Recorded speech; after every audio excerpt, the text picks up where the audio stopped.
ਤੁਸੀਂ ਕੀ ਤਿਆਗਿਆ? ਅੱਜ ਦੇ ਯੁੱਗ ਦੇ ਵਿੱਚ ਬਿਜਲੀ ਹੋ ਗਈ, ਫੋਨ ਹੋ ਗਿਆ, ਗੱਡੀਆਂ ਹੋ ਗਈਆਂ, ਕੀ ਤਿਆਗ ਕੇ ਤੁਸੀਂ ਇੱਥੇ ਰਹਿ ਰਹੇ ਹੋ? जो तुसी बोल रहे हो ये सारा कुछ त्याग है। ना मोबाइल, ना फोन, ना इलैक्ट्रिसिटी, जो सिंपल जीवन सादा जीवन सीगा वही असी जी रहे हैं। ਸਾਰਾ ਕੁਝ ਤਿਆਗ ਦਿੱਤਾ ਹੈ। ਇਹ ਤਿਆਗ ਕੇ ਕੀ ਪ੍ਰਾਪਤ ਕਰਨਾ ਚਾਹੁੰਦੇ ਹੋ? नहीं पॉइंट ये नहीं है कि छड्डना, असी छड्डिया नहीं है। पॉइंट ये हैगा कि सानू सैटिस्फैक्शन है, जेड़ा बंदा सैटिस्फाई ਉਹਨੂੰ ਕੁਝ ਚਾਹੀਦਾ ਹੀ ਨਹੀਂ। ਤੁਹਾਡਾ ਕਨਸੈਪਟ ਹੈ, ਮੈਂ ਸਵਾਲ ਤਾਂ ਵੈਦ ਦਾ ਕੀਤਾ, ਉਸ ਵਿੱਚ ਬ੍ਰਾਹਮਣ ਹੈ, ਕਸ਼ਤਰੀ ਹੈ, ਵੈਸ਼ ਹੈ, ਸ਼ੂਦਰ ਹੈ। ਬ੍ਰਾਹਮਣ, ਵੈਸ਼ਯ, ਛਤਰੀ, ਸ਼ੂਦਰ ਤਾਂ ਪੂਰੇ ਸੰਸਾਰ ਦੇ ਵਿੱਚ ਨੇ। ਕੀ ਤੁਸੀਂ ਮੰਨਦੇ ਹੋ ਚੀਜ਼ਾਂ ਨੂੰ? ਬਿਲਕੁਲ ਹੈਗੀਆਂ। ਨਹੀਂ ਮੰਨਦੇ ਹੋ? ਅੱਜ ਦੇ ਜ਼ਮਾਨੇ 'ਚ ਮੰਨਦੇ ਹੋ? ਬ੍ਰਾਹਮਣ ਹੈ ਕੀ, ਮਤਲਬ ਬ੍ਰਾਹਮਣ ਹੈ ਕੀ ਅੱਜ ਦੇ ਟਾਈਮ 'ਚ? ਤੁਸੀਂ ਦੱਸੋ ਨਾ। ਪਹਿਲਾਂ ਆਪਾਂ ਦੇਖਦੇ ਸੀ ਕਿ ਸ਼ੂਦਰ ਦੇ ਘਰ ਪਾਣੀ ਨਹੀਂ ਪੀਤਾ ਜਾਂਦਾ ਸੀ। ਉਹ ਤਾਂ ਗਲਤ ਕਨਸੈਪਟ ਹੈ। ਉਹ ਕਨਸੈਪਟ ਨਹੀਂ ਗਏ ਅੱਜ ਦੇ ਜ਼ਮਾਨੇ ਵਿੱਚ, ਨਹੀਂ ਆਪਾਂ ਐਕਸੈਪਟ ਕਰਨਾ ਵਾਲਾ ਗੰਦ ਕਨਸੈਪਟ ਹੈ। ਉਹ ਕੁਝ ਹੈ ਹੀ ਨਹੀਂ। ਤੇ ਜਿਹਨੂੰ ਤੁਸੀਂ ਸਫਿਸਟੀਕੇਟਡ ਕਹਿੰਦੇ ਹੋ ਕਿ ਬਹੁਤ ਵਧੀਆ ਇਨਸਾਨ ਹੈ, ਪੜ੍ਹਾ ਲਿਖਿਆ ਹੈ, ਹੋ ਸਕਦਾ ਉਹ ਇੱਕ ਨੰਬਰ ਦਾ ਮੀਨਾ ਇਨਸਾਨ ਹੋ। ਜੇ ਚਾਹ ਵੈਦ ਵਿੱਚ ਲਿਖਿਆ ਹੈ ਜੋ ਤੁਸੀਂ ਕਹਿ ਰਹੇ ਹੋ, ਤੁਸੀਂ ਫਿਰ ਉਹਨੂੰ ਰਿਜੈਕਟ ਐਕਸਪਲੇਨੇਸ਼ਨ ਗਲਤ ਹੈ ਨਾ। ਮੈਂ ਦੱਸ ਰਿਹਾ ਤੁਹਾਨੂੰ, ਐਕਸਪਲੇਨੇਸ਼ਨ ਗਲਤ ਹੈ ਨਾ। ਲੋਕਾਂ ਨੇ ਜਿਹੜੀ ਐਕਸਪਲੇਨੇਸ਼ਨ ਕਰੀ ਹੈ ਉਹ ਨਹੀਂ ਹੈ ਨਾ। ਰੱਬ ਨੂੰ ਪਾਉਣ ਦਾ ਸਹੀ ਤਰੀਕਾ ਕੀ ਹੈ? ਕਿ ਇਸ ਤਰੀਕੇ ਨਾਲ ਆਸ਼ਰਮ ਦੇ ਵਿੱਚ ਆ ਜਾਣਾ, ਸਾਰਾ ਕੁਝ ਆਪਣਾ ਤਿਆਗ ਦੇਣਾ, ਇਹ ਰਸਤਾ ਬਿਲਕੁਲ ਸਹੀ ਹੈ ਰੱਬ ਨੂੰ ਪਾਉਣ ਦਾ? ਤੇ ਬਾਕੀ ਰਹਿ ਗਈ ਤੁਹਾਡੀ ਗੱਲ ਕਿ ਹਾਂ ਸਾਰਾ ਕੁਝ ਛੱਡ ਕੇ ਉਰੇ ਆ ਜਾਓ। ਭਗਤ ਸਿੰਘ ਹਰ ਬੰਦਾ ਨਹੀਂ ਬਣ ਸਕਦਾ ਜੀ। ਜੇ ਤੁਸੀਂ ਕੁਝ ਛੱਡਿਆ, ਪਾਉਣ ਦੀ ਵੀ ਕੋਸ਼ਿਸ਼ ਕੀਤੀ ਹੈ ਕਿ ਪ੍ਰਮਾਤਮਾ ਨੂੰ ਪਾਉਣ ਦੀ ਕੋਸ਼ਿਸ਼ ਕਰ ਰਹੇ ਹੋ, ਕਿ ਵੈਸੇ ਹੀ ਵੀ ਨਹੀਂ ਸਾਡਾ ਇੱਥੋਂ ਤੱਕ? ਸਾਡਾ ਜਿਹੜਾ ਮੇਨ ਮੋਟਿਵ ਤਾਂ ਭਗਤੀ ਹੈ।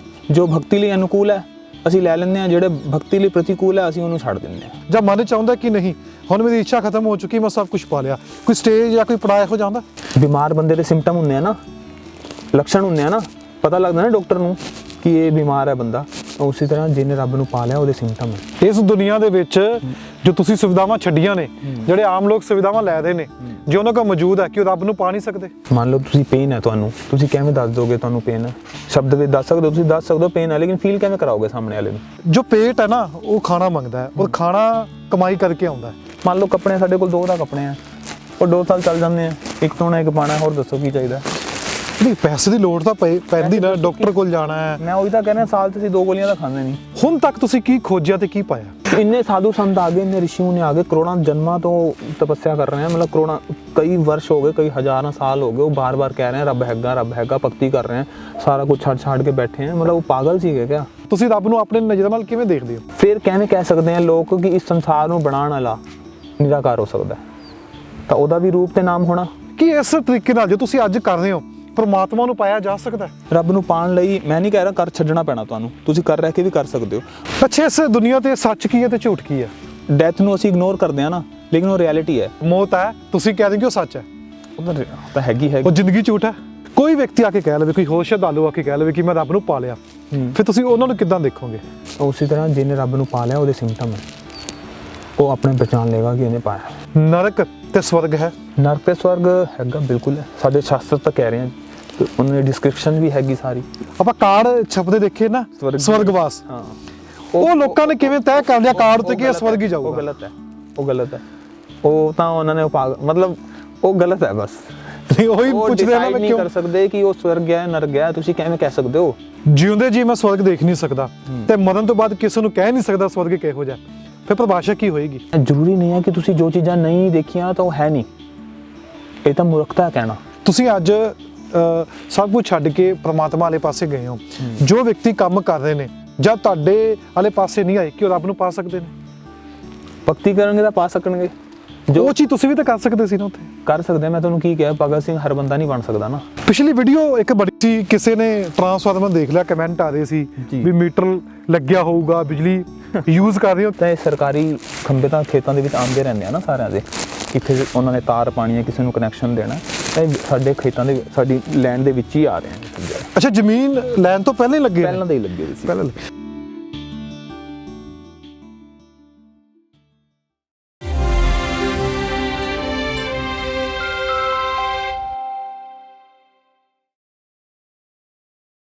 ਕਿ ਅੱਜ ਤੋਂ ਕਈ ਸਾਲ ਪਹਿਲਾਂ ਜੋ ਅਸੀਂ ਜ਼ਿੰਦਗੀ ਬਤੀਤ ਕਰ ਰਹੇ ਸੀ, ਕਿ ਅੱਜ ਕਰ ਸਕਦੇ ਹਾਂ, ਤਾਂ ਅਸੀਂ ਤੁਹਾਨੂੰ ਇੱਕ ਇਹੋ ਜਿਹੀ ਜਗ੍ਹਾ ਤੇ ਲੈ ਕੇ ਆਏ ਹਾਂ ਜਿੱਥੇ 25 ਤੋਂ 30 ਲੋਕ ਰਹਿੰਦੇ ਨੇ ਜੋ ਬਿਜਲੀ ਦਾ ਵੀ ਇਸਤੇਮਾਲ ਨਹੀਂ ਕਰਦੇ।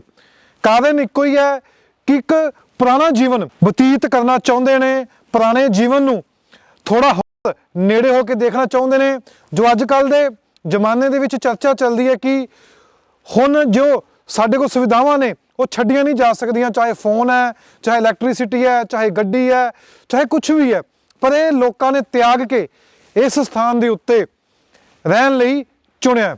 ਸਾਡੇ ਨਾਲ ਕੇਸ਼ਵ ਭਾਤੀਏ ਦਾਸ ਮੌਜੂਦ ਨੇ ਜੋ ਇਸ ਜਗ੍ਹਾ ਦੇ ਬਾਰੇ ਦੱਸਣਗੇ। ਪੰਜਾਬ 'ਚ ਪਟਿਆਲਾ ਦੇ ਨੇੜੇ ਰਾਜਪੁਰਾ ਸ਼ਹਿਰ ਦੇ ਕੋਲ ਮੌਜੂਦ ਹੈ, ਤਾਂ ਗੱਲਬਾਤ ਕਰਾਂਗੇ ਕਿ ਉਹਨਾਂ ਨੇ ਇਹੀ ਜਗ੍ਹਾ ਕਿਉਂ ਚੁਣੀ ਹੈ ਜਿੱਥੇ ਕੋਈ ਵੀ ਇਹੋ ਜਿਹੀ ਸੁਵਿਧਾ ਨਹੀਂ ਹੈਗੀ ਜੋ ਅੱਜ ਲੋਕ ਇਸ ਯੁੱਗ ਦੇ ਵਿੱਚ ਲੈ ਰਹੇ ਨੇ। ਇੱਥੋਂ ਤੱਕ ਕਿ ਬਿਜਲੀ ਵੀ ਨਹੀਂ ਹੈਗੀ ਤੇ ਜੋ ਦੀਵਿਆਂ ਦੇ ਨਾਲ ਆਪਣੇ ਆਪ ਨੂੰ ਇੱਥੇ ਸੁਖੀ ਮਹਿਸੂਸ ਕਰ ਰਹੇ ਨੇ। ਤਾਂ ਗੱਲਬਾਤ ਕਰਾਂਗੇ ਆਪਾਂ ਕੇਸ਼ਵ ਜੀ ਦੇ ਨਾਲ। ਬਹੁਤ ਬਹੁਤ ਸਵਾਗਤ ਹੈ ਪੰਜਾਬ ਦੇ ਵਿੱਚ। ਹਰੇ ਕ੍ਰਿਸ਼ਨਾ। ਪਹਿਲਾ ਮੇਰਾ ਸਵਾਲ ਇਹੀ ਹੈ ਕਿ ਤੁਹਾਡਾ ਬੈਕਗ੍ਰਾਉਂਡ ਕੀ ਹੈ, ਤੁਸੀਂ ਕਿੱਥੋਂ ਦੇ ਹੋ ਔਰ ਇਹੀ ਜਗ੍ਹਾ ਤੁਸੀਂ ਕਿਉਂ ਚੁਣੀ? ਮੈਂ ਵੈਸੇ ਰਾਜਪੁਰੇ ਦਾ ਤੇ ਮੇਰੀ ਬੀਕਾਮ ਹੈ, ਗ੍ਰੈਜੂਏਸ਼ਨ ਹੋਈ ਪਈ ਹੈ।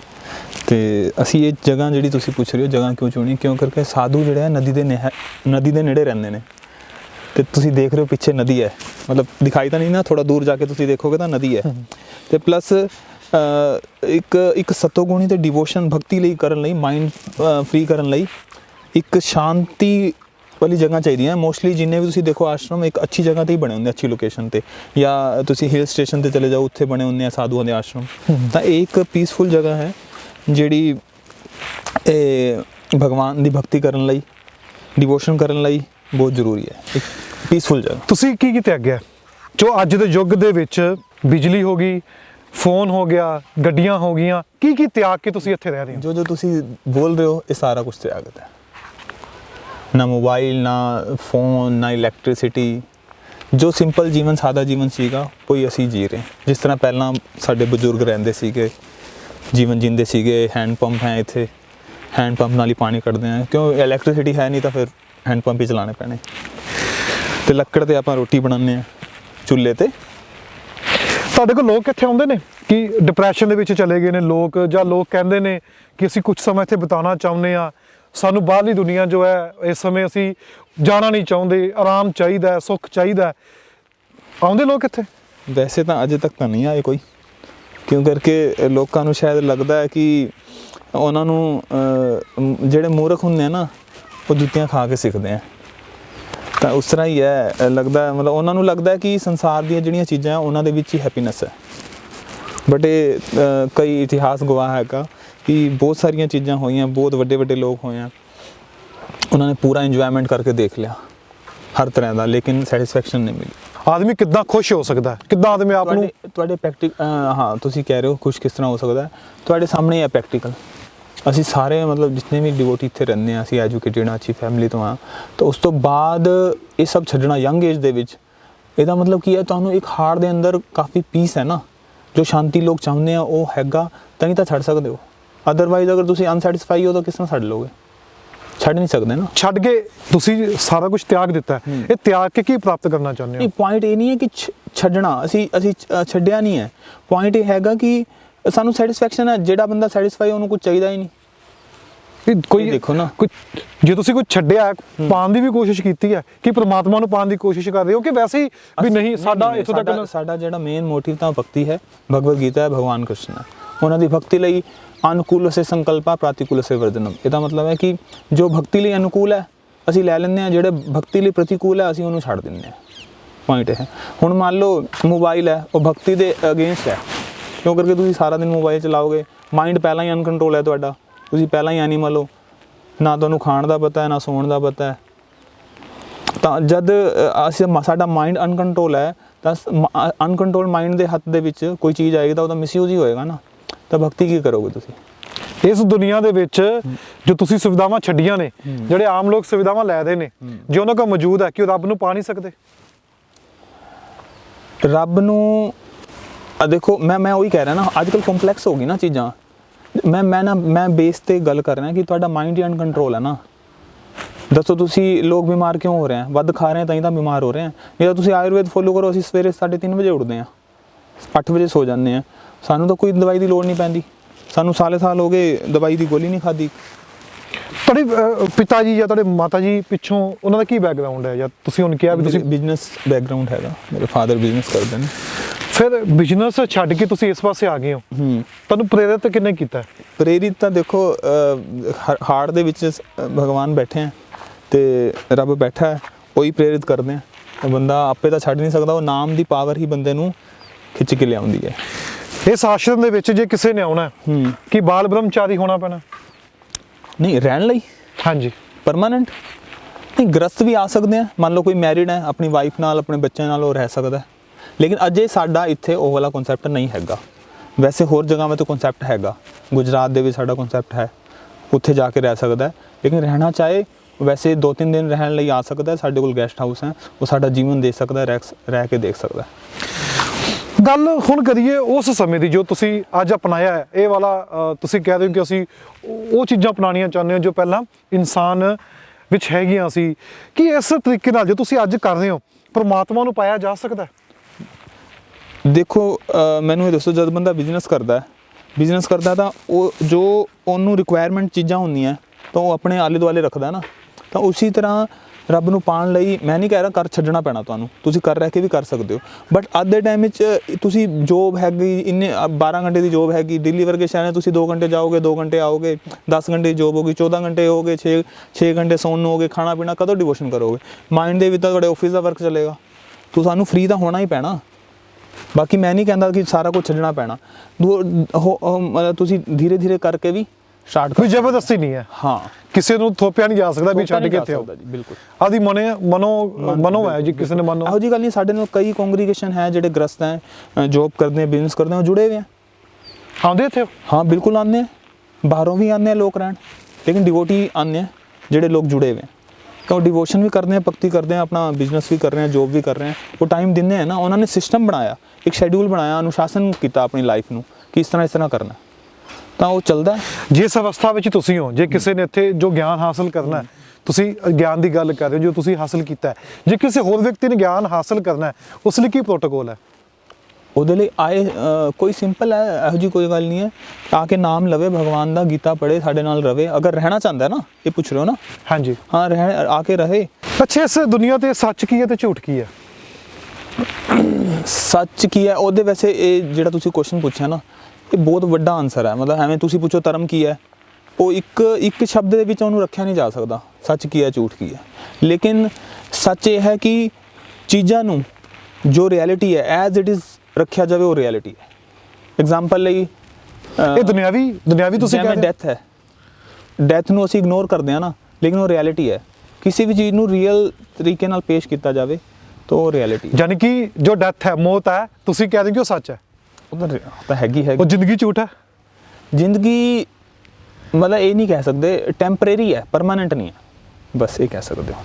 ਇਸ ਲਈ ਇਸ ਟੈਂਪਰੇਰੀ ਚੀਜ਼ ਦਾ ਯੂਜ਼ ਕਰ ਸਕਦੇ ਹੋ ਤੁਸੀਂ ਪਰਮਾਨੈਂਟ ਲਾਈਫ ਲਈ। ਤੁਸੀਂ ਇੱਥੇ ਰਹਿੰਦੇ ਹੋ ਤੇ ਸਾਰਾ ਕੰਮ ਆਪਣੇ ਹੱਥੀਂ ਕਰਨੇ ਹੋ, ਖਾਣਾ ਬਣਾਉਣਾ, ਜਾਂ ਉਸ ਪਾਸੇ ਗਊਆਂ ਵੀ ਹੈਗੀਆਂ ਨੇ, ਇਹਨਾਂ ਨੂੰ ਚਾਰਾ ਪਾਣਾ, ਔਰ ਖੇਤੀ ਜੋ ਕਰਦੇ ਹੋ ਸਭ ਕੁਝ ਆਪ ਹੀ ਕਰਦੇ ਹੋ? ਸਾਰੇ ਇੱਥੇ ਮਿਲ ਕੇ ਹੀ ਕਰਦੇ ਆ ਸਾਰਾ ਕੰਮ। ਮੰਨ ਲਓ ਇਹ ਦੇਖੋ, ਆਰਗੈਨਿਕ ਆਪਾਂ ਸਬਜ਼ੀਆਂ ਲਾਈ ਹੋਈਆਂ, ਖੁਦ ਹੀ ਉਗਾਉਂਦੇ ਹਾਂ, ਖੁਦ ਹੀ ਖਾਂਦੇ ਹਾਂ, ਖੁਦ ਹੀ ਕੰਜ਼ਿਊਮ ਕਰਦੇ ਹਾਂ। ਤੇ ਪਲੱਸ ਗਊਸ਼ਾਲਾ ਹੋ ਗਈ, ਚਾਰਾ ਪੱਠੇ ਵੱਢਣੇ, ਸਾਰਾ ਕੰਮ ਅਸੀਂ ਆਪ ਹੀ ਆਪਣੇ ਹੱਥਾਂ ਨਾਲ ਕਰਦੇ ਹਾਂ। ਤੇ ਪਲੱਸ ਇੱਥੇ ਗੈਸਟ ਰੂਮ ਹੋ ਗਿਆ, ਅਗਰ ਕਿਸੇ ਨੇ 2-3 ਦਿਨ ਰਹਿਣ ਲਈ ਆਉਣਾ ਹੋਏ ਤਾਂ ਉਹ ਆ ਸਕਦਾ, ਸਾਡੀ ਲਾਈਫ ਦੇਖ ਸਕਦਾ। ਤੇ ਆਪਣੀ ਇਹ ਸਾਹੀਵਾਲ ਬਰੀਡ ਹੈਗੀ, ਜਿਹੜੀ ਪੰਜਾਬ ਦੀ ਬਰੀਡ ਹੈਗੀ। ਤਾਂ ਲੋਕ ਗਊ ਰੱਖਿਆ ਦੀ ਗੱਲ ਕਰਦੇ ਆ, ਤਾਂ ਐਕਚੁਅਲੀ ਗਊਆਂ ਨੂੰ ਗਊਸ਼ਾਲਾ ਦੇ ਵਿੱਚ ਦਾਨ ਦੇ ਕੇ, ਉਹ ਗਲਤ ਨਹੀਂ ਹੈ, ਗਊਸ਼ਾਲਾ ਦੇ ਲੋਕ ਦਾਨ ਦੇ ਰਹੇ, ਬਹੁਤ ਅੱਛੀ ਗੱਲ ਹੈ। ਲੇਕਿਨ ਅਗਰ ਰਿਐਲਿਟੀ ਦੇ ਵਿੱਚ ਆਪਾਂ ਗਊ ਦੀ ਰੱਖਿਆ ਕਰਨੀ ਹੈ ਤਾਂ ਉਹ ਤੁਹਾਨੂੰ ਆਪ ਹੀ ਸਟੈਪ ਚੱਕਣਾ ਪੈਣਾ, ਖੁਦ ਪਾਣਾ। ਹੁਣ ਆਪਾਂ ਦੇਖਦੇ ਹਾਂ ਅਲੱਗ-ਅਲੱਗ ਦੁਨੀਆ ਦੇ ਉੱਤੇ ਲੋਕ ਸੋਚਦੇ ਨੇ, ਕੋਈ ਧਾਰਮਿਕ ਹੈ, ਕੋਈ ਨਾਸਤਿਕ ਹੈ, ਕੋਈ ਕਿਸ ਤਰੀਕੇ ਨਾਲ ਸੋਚਦਾ। ਕਦੀ ਤੁਹਾਡਾ ਵਾਹ ਨਾਸਤਿਕ ਨਾਲ ਪਿਆ ਵੀ ਨਾਸਤਿਕ ਹੈ, ਨਹੀਂ ਮੈਂ ਤਾਂ ਚੀਜ਼ਾਂ ਨੂੰ ਮੰਨਦਾ ਨਹੀਂ, ਹੋ ਤੁਸੀਂ ਗਲਤ ਕਰਦੇ ਹੋ, ਤੁਹਾਨੂੰ ਕਿਸੇ ਨੇ ਕਿਹਾ ਹੋਵੇ? ਹਾਂ, ਐਵੇਂ ਤਾਂ ਸਾਰੀ ਦੁਨੀਆ ਦੇ ਵਿੱਚ ਅਲੱਗ-ਅਲੱਗ ਤਰ੍ਹਾਂ ਦੇ ਲੋਕ ਨੇ ਨਾ, ਤਾਂ ਨਾਸਤਿਕ ਵੀ ਮਿਲਦੇ ਨੇ, ਥੋੜ੍ਹੇ ਸ਼ਰਧਾਲੂ ਵੀ ਮਿਲਦੇ ਨੇ। ਸਰ ਹਰ ਤਰ੍ਹਾਂ ਦੀ ਦੁਨੀਆ ਹੈ, ਹਰ ਤਰ੍ਹਾਂ ਦਾ ਗਾਹਕ ਹੈ, ਜਿਵੇਂ ਕਹਿੰਦੇ ਨਾ ਹਰ ਤਰ੍ਹਾਂ ਦਾ ਕਸਟਮਰ ਹੈ। ਇਸ ਸੰਸਾਰ ਦੇ ਹਰ ਤਰ੍ਹਾਂ ਦੇ ਲੋਕ ਨੇ, ਉਸ ਤਰ੍ਹਾਂ ਮਿਲਦੇ ਰਹਿੰਦੇ ਨਾਸਤਿਕ ਲੋਕ ਵੀ। ਪਿੱਛੇ ਮੈਂ ਕੈਮਰਾਮੈਨ ਨੂੰ ਕਹੂੰਗਾ ਵੀ ਕਿਚਨ ਦਿਖਾ ਦੇਣ। ਸਵੇਰੇ ਕਿੰਨੇ ਵਜੇ ਤੁਸੀਂ ਸਾਧਨਾ ਲਈ ਉੱਠਦੇ ਹੋ? ਉਹ ਕਿਚਨ ਕਿੰਨੇ ਵਜੇ ਸਵੇਰੇ ਖੁੱਲ੍ਹ ਜਾਂਦਾ? ਕਿਚਨ ਤਾਂ ਅਸੀਂ ਕੁਕਿੰਗ ਤਾਂ ਕਰਦੇ ਹਾਂ ਸਵੇਰੇ, ਸਟਾਰਟਿੰਗ ਜਿਹੜੀ ਹੈ 6 ਵਜੇ, 6 ਤੋਂ 7 ਦੇ ਵਿੱਚ ਸਟਾਰਟ ਕਰਦੇ ਹਾਂ ਕੁਕਿੰਗ, ਕਿਉਂਕਿ ਅੱਜ ਠੰਡ ਦੇ ਟਾਈਮ ਵੀ ਹੈ। ਤੇ ਤੁਸੀਂ ਦੇਖ ਰਹੇ ਹੋ ਅਸੀਂ ਚੁੱਲ੍ਹੇ 'ਤੇ ਹੀ ਬਣਾਉਂਦੇ ਹਾਂ ਸਾਰਾ ਸਮਾਨ। ਸਬਜ਼ੀਆਂ ਵਗੈਰਾ ਓਪਨ ਹੀ ਪਈਆਂ ਇੱਥੇ, ਫ੍ਰਿਜ ਇਲੈਕਟ੍ਰਿਸਿਟੀ ਦਾ ਹੈ ਨਹੀਂ ਤਾਂ ਫ੍ਰਿਜ ਕੀ ਹੋਣਾ, ਤੇ ਚੁੱਲ੍ਹੇ ਤੇ ਹੀ ਸਾਰਾ ਕੁਝ ਬਣਦਾ। ਜਿੰਨੇ ਵੀ ਤੁਸੀਂ ਇੱਥੇ ਰਹਿੰਦੇ ਵੀ ਡਿਊਟੀ ਲੱਗੀ ਹੈ ਸਭ ਦੀ? ਜੀ ਜੀ, ਸਾਰਿਆਂ ਦੀ ਸੇਵਾ ਅਲੱਗ-ਅਲੱਗ ਲੱਗੀ ਹੈ। ਅੱਜ ਕੀ ਤੁਸੀਂ ਇੱਥੇ ਬਣਾਇਆ ਅੱਜ ਖਾਣ ਵਾਸਤੇ? ਅੱਜ ਜੋ ਭੋਜ ਤੁਸੀਂ ਕਰਨਾ? ਅੱਜ ਤਾਂ ਅਸੀਂ ਕਿਆ ਨਾਮ ਹੈ ਉਹਨੂੰ, ਸਵੇਰੇ ਚਾਵਲ ਬਣਾਏ ਨੇ ਅਸੀਂ। ਚਾਵਲ ਬਣਾਏ ਨੇ? ਚਾਵਲ ਤਾਂ ਹਾਂ। ਸਵੇਰੇ ਕਿੰਨੇ ਵਜੇ ਤੁਸੀਂ ਉੱਠ ਕੇ ਸਾਧਨਾ ਕਰਨੇ ਹੋ? ਅੱਗੇ ਕੀ ਤੁਹਾਡੀ ਰੂਟੀਨ ਕੀ ਹੁੰਦੀ ਹੈ? ਰੂਟੀਨ ਮੈਂ ਤੁਹਾਨੂੰ ਦੱਸ ਦਿੰਦਾ। ਜੇ ਤੁਸੀਂ ਇੱਥੇ ਰਹਿ ਰਹੇ ਹੋ ਰੂਟੀਨ ਕੀ ਹੈ ਤੁਹਾਡੀ? ਹਾਂ, ਰੂਟੀਨ ਮੈਂ ਤੁਹਾਨੂੰ ਦੱਸ ਦਿੰਦਾ ਕਿ ਸਵੇਰੇ ਅਸੀਂ 3 ਤੋਂ 3:30 ਦੇ ਵਿੱਚ ਉੱਠਦੇ ਹਾਂ। ਉਸ ਤੋਂ ਬਾਅਦ 4:30 ਵਜੇ ਮੰਗਲਾ ਆਰਤੀ ਹੁੰਦੀ ਹੈ। ਆਰਤੀ ਦਾ ਨਾਮ ਜਿਹੜਾ ਹੁੰਦਾ ਹੈ, ਜਿਵੇਂ ਗੁਰਦੁਆਰੇ 'ਚ ਕੀ ਕਹਿੰਦੇ ਆ ਸਵੇਰੇ ਪਾਠ ਕਰਦੇ ਆ ਨਾ ਸਵੇਰੇ ਹੁੰਦੀ ਹੈ, ਹਾਂ, ਤਾਂ ਉਸ ਤਰ੍ਹਾਂ ਸਾਡੀ ਆਰਤੀ ਹੁੰਦੀ ਹੈ ਮੰਗਲਾ ਆਰਤੀ 4 ਵਜੇ। ਉਸ ਤੋਂ ਬਾਅਦ 5:15 ਤੱਕ ਆਰਤੀ ਹੁੰਦੀ ਹੈ, 4:30 ਵਜੇ ਆਰਤੀ ਹੁੰਦੀ ਹੈ, 5:15 ਤੱਕ ਆਰਤੀ ਹੁੰਦੀ ਹੈ। ਉਸ ਤੋਂ ਬਾਅਦ ਅਸੀਂ ਜਪ ਕਰਦੇ ਹਾਂ ਮਾਲਾ ਤੇ। ਤੁਸੀਂ ਜਪ ਕਰਦੇ ਹੋ? ਹਾਂ, ਮਾਲਾ ਤੇ ਹਰੇ ਕ੍ਰਿਸ਼ਨ ਕ੍ਰਿਸ਼ਨ ਕ੍ਰਿਸ਼ਨ ਹਰੇ ਹਰੇ, ਹਰੇ ਰਾਮ ਰਾਮ ਰਾਮ ਹਰੇ ਹਰੇ, ਇਹ ਮੰਤਰ ਹੈ, ਭਗਵਾਨ ਦਾ ਨਾਮ ਹੈ। ਤੇ ਜਪ ਕਰਦੇ ਹਾਂ। ਉਸ ਤੋਂ ਬਾਅਦ ਜਿਹਦੀ ਸੇਵਾ ਗਊਸ਼ਾਲਾ ਦੇ ਵਿੱਚ ਹੈ, ਗਊਸ਼ਾਲਾ ਆ ਜਾਂਦਾ ਹੈ, ਕੁਕਿੰਗ ਦੇ ਵਿੱਚ ਹੈ, ਕੁਕਿੰਗ ਵਿੱਚ ਆ ਜਾਂਦਾ ਹੈ। ਸਾਰੇ ਸਰਵਿਸ ਜੋ ਹੈ ਡਿਵਾਈਡ ਹੋਈ ਪਈ ਹੈ। ਪਿਛਲੀ ਵੀਡੀਓ ਇੱਕ ਬੜੀ ਸੀ, ਕਿਸੇ ਨੇ ਟਰਾਂਸਫਾਰਮਰ ਦੇਖ ਲਿਆ, ਕਮੈਂਟ ਆ ਰਹੇ ਸੀ ਵੀ ਮੀਟਰ ਲੱਗਿਆ ਹੋਊਗਾ, ਬਿਜਲੀ ਯੂਜ਼ ਕਰ ਰਹੇ ਹੋ। ਕਿ ਵਾਕਈ ਮੀਟਰ ਟਰਾਂਸਫਾਰਮਰ ਤੁਸੀਂ ਲਗਾਇਆ? ਤੁਸੀਂ ਵੈਸੇ ਦੇਖ ਹੀ ਲਿਆ ਸਾਰਾ ਆਸ਼ਰਮ, ਤੁਹਾਨੂੰ ਪਤਾ ਲੱਗ ਹੀ ਗਿਆ ਹੋਣਾ। ਐਕਚੁਅਲੀ ਜਿਸ ਤੋਂ ਜਗ੍ਹਾ ਲਈ ਸੀਗੀ ਨਾ, ਤਾਂ ਇਹ ਸਰਕਾਰੀ ਖੰਭੇ ਤਾਂ ਖੇਤਾਂ ਦੇ ਵਿੱਚ ਆਉਂਦੇ ਰਹਿੰਦੇ ਆ ਨਾ ਸਾਰਿਆਂ ਦੇ, ਕਿੱਥੇ ਉਹਨਾਂ ਨੇ ਤਾਰ ਪਾਣੀ ਹੈ, ਕਿਸੇ ਨੂੰ ਕਨੈਕਸ਼ਨ ਦੇਣਾ, ਤਾਂ ਸਾਡੇ ਖੇਤਾਂ ਦੇ ਸਾਡੀ ਲੈਂਡ ਦੇ ਵਿੱਚ ਹੀ ਆ ਰਹੇ ਆ। ਅੱਛਾ, ਜ਼ਮੀਨ ਲੈਣ ਤੋਂ ਪਹਿਲਾਂ ਹੀ ਲੱਗੇ? ਪਹਿਲਾਂ ਦੇ ਹੀ ਲੱਗੇ ਸੀ। ਹੁਣ ਸਭ ਤੋਂ ਅਹਿਮ ਸਵਾਲ ਹੈ ਕਿ ਜ਼ਿੰਦਗੀ ਜਿਉਣ ਵਾਸਤੇ ਤੁਸੀਂ ਭਗਤੀ ਵੀ ਕਰਨੇ ਹੋ, ਪਰਮਾਤਮਾ ਨੂੰ ਵੀ ਖੋਜਦੇ ਹੋ, ਜਾਂ ਖੋਜਦੇ ਹੋ ਜਾਂ ਖੋਜ ਵੱਲ ਵੱਧਦੇ ਹੋ, ਪਰ ਜੋ ਪੇਟ ਹੈ ਨਾ ਉਹ ਖਾਣਾ ਮੰਗਦਾ ਹੈ, ਔਰ ਖਾਣਾ ਕਮਾਈ ਕਰਕੇ ਆਉਂਦਾ ਹੈ। ਫਿਰ ਤੁਸੀਂ ਕਿਵੇਂ ਤੁਹਾਡਾ ਗੁਜ਼ਾਰਾ ਚੱਲਦਾ ਹੈ? ਵੀ ਪੈਸੇ ਵਗੈਰਾ ਕਿੱਥੋਂ? ਦੱਸਦਾ ਕਿ ਪਹਿਲੀ ਗੱਲ ਤਾਂ ਸੰਗਤ ਕਰਦੀ ਹੈ, ਸਭ ਸੰਗਤ ਨਾਲ ਚੱਲਦਾ। ਦੂਜਾ ਇਹ ਹੈ ਕਿ ਸਾਡਾ ਕਨਸੈਪਟ ਇਹ ਹੈ ਕਿ ਸਾਡੇ ਕੋਲ ਅਜੇ ਲੈਂਡ ਘੱਟ ਹੈ ਵੈਸੇ, ਲੇਕਿਨ ਸਾਡਾ ਕਨਸੈਪਟ ਇਹ ਹੈ ਕਿ ਅਸੀਂ ਖੁਦ ਪ੍ਰੋਡਿਊਸ ਕਰਾਂਗੇ, ਖੁਦ ਕੰਜ਼ਿਊਮ ਕਰਾਂਗੇ। ਮੰਨ ਲਓ ਖਾਣ ਲਈ ਕੀ ਚਾਹੀਦਾ ਤੁਹਾਨੂੰ? ਚਾਵਲ ਤੇ ਉਹ ਚਾਹੀਦੀ ਹੈ ਨਾ, गेहूँ ਉਹਦਾ ਉਗਾ ਦੇਗੀ ਜ਼ਮੀਨ, ਸਬਜ਼ੀਆਂ ਤੁਹਾਨੂੰ ਮੈਂ ਦਿਖਾਤੀਆਂ। ਬਾਕੀ ਪੀਣ ਲਈ ਕੀ ਚਾਹੀਦਾ? ਪਾਣੀ ਤੇ ਦੁੱਧ ਲਈ ਗਊਆਂ ਹੈਗੀਆਂ, ਪਾਣੀ ਰੱਬ ਦੇ ਰਿਹਾ, ਚੀਜ਼ਾਂ ਤਾਂ ਸਾਰੀਆਂ ਰੱਬ ਪ੍ਰੋਵਾਈਡ ਕਰ ਰਿਹਾ, ਤਾਂ ਤੁਹਾਨੂੰ ਹੋਰ ਕੀ ਚਾਹੀਦਾ ਦੱਸੋ ਮੈਨੂੰ? ਬਾਕੀ ਜਿਹੜੀ ਬੇਸਿਕ ਨੈਸੈਸਿਟੀਆਂ ਉਹ ਹੈਗੀ ਨਹੀਂ। ਮੰਨ ਲਓ ਕੱਪੜੇ ਸਾਡੇ ਕੋਲ 2 ਦਾ ਕੱਪੜੇ ਆ, ਉਹ 2 ਸਾਲ ਚੱਲ ਜਾਂਦੇ ਆ, ਇੱਕ ਧੋਣਾ ਇੱਕ ਪਾਣਾ, ਹੋਰ ਦੱਸੋ ਕੀ ਚਾਹੀਦਾ? ਨਹੀਂ, ਪੈਸੇ ਦੀ ਲੋੜ ਤਾਂ ਪੈਂਦੀ ਨਾ, ਡਾਕਟਰ ਕੋਲ ਜਾਣਾ ਹੈ। ਮੈਂ ਉਹੀ ਤਾਂ ਕਹਿੰਦਾ, ਸਾਲ 'ਚ ਅਸੀਂ 2 ਗੋਲੀਆਂ ਤਾਂ ਖਾਂਦੇ ਨਹੀਂ। ਕਨਵੈਂਸ ਪਲੱਸ ਡਾਕਟਰ ਸਾਡੇ ਕੋਲ ਆਪ ਹੀ ਹੈ, ਇੱਥੇ ਡਾਕਟਰ ਵੀ ਹੈਗੇ, ਸਾਇੰਟਿਸਟ ਹੈ, ਡਾਕਟਰ ਹੈ, ਸਾਰੇ ਬੰਦੇ ਹੈਗੇ ਆਪਣੇ ਕੋਲ। ਕਨਵੈਂਸ ਵੀ ਚਾਹੀਦਾ ਹੁੰਦਾ ਬਾਹਰ ਜਾਣ ਲਈ, ਪੈਸੇ ਦੀ ਬਿਲਕੁਲ ਲੋੜ ਨਹੀਂ ਪੈਂਦੀ ਤੁਹਾਨੂੰ। ਮੈਂ ਤਾਂ ਕਹਿ ਰਿਹਾ, ਬਿਲਕੁਲ ਤੁਹਾਡੀ ਗੱਲ ਸਹੀ ਹੈ, ਸੰਗਤ ਵੀ ਕਰਦੀ ਹੈ ਨਾ। ਸੰਗਤ ਮੰਨ ਲਓ ਪ੍ਰਚਾਰ ਕਰਨਾ, ਉਹਦੇ ਲਈ ਤਾਂ ਪੈਸੇ ਚਾਹੀਦੇ ਆ ਨਾ, ਫ੍ਰੀ ਤਾਂ ਕੁਝ ਨਹੀਂ ਹੁੰਦਾ ਨਾ।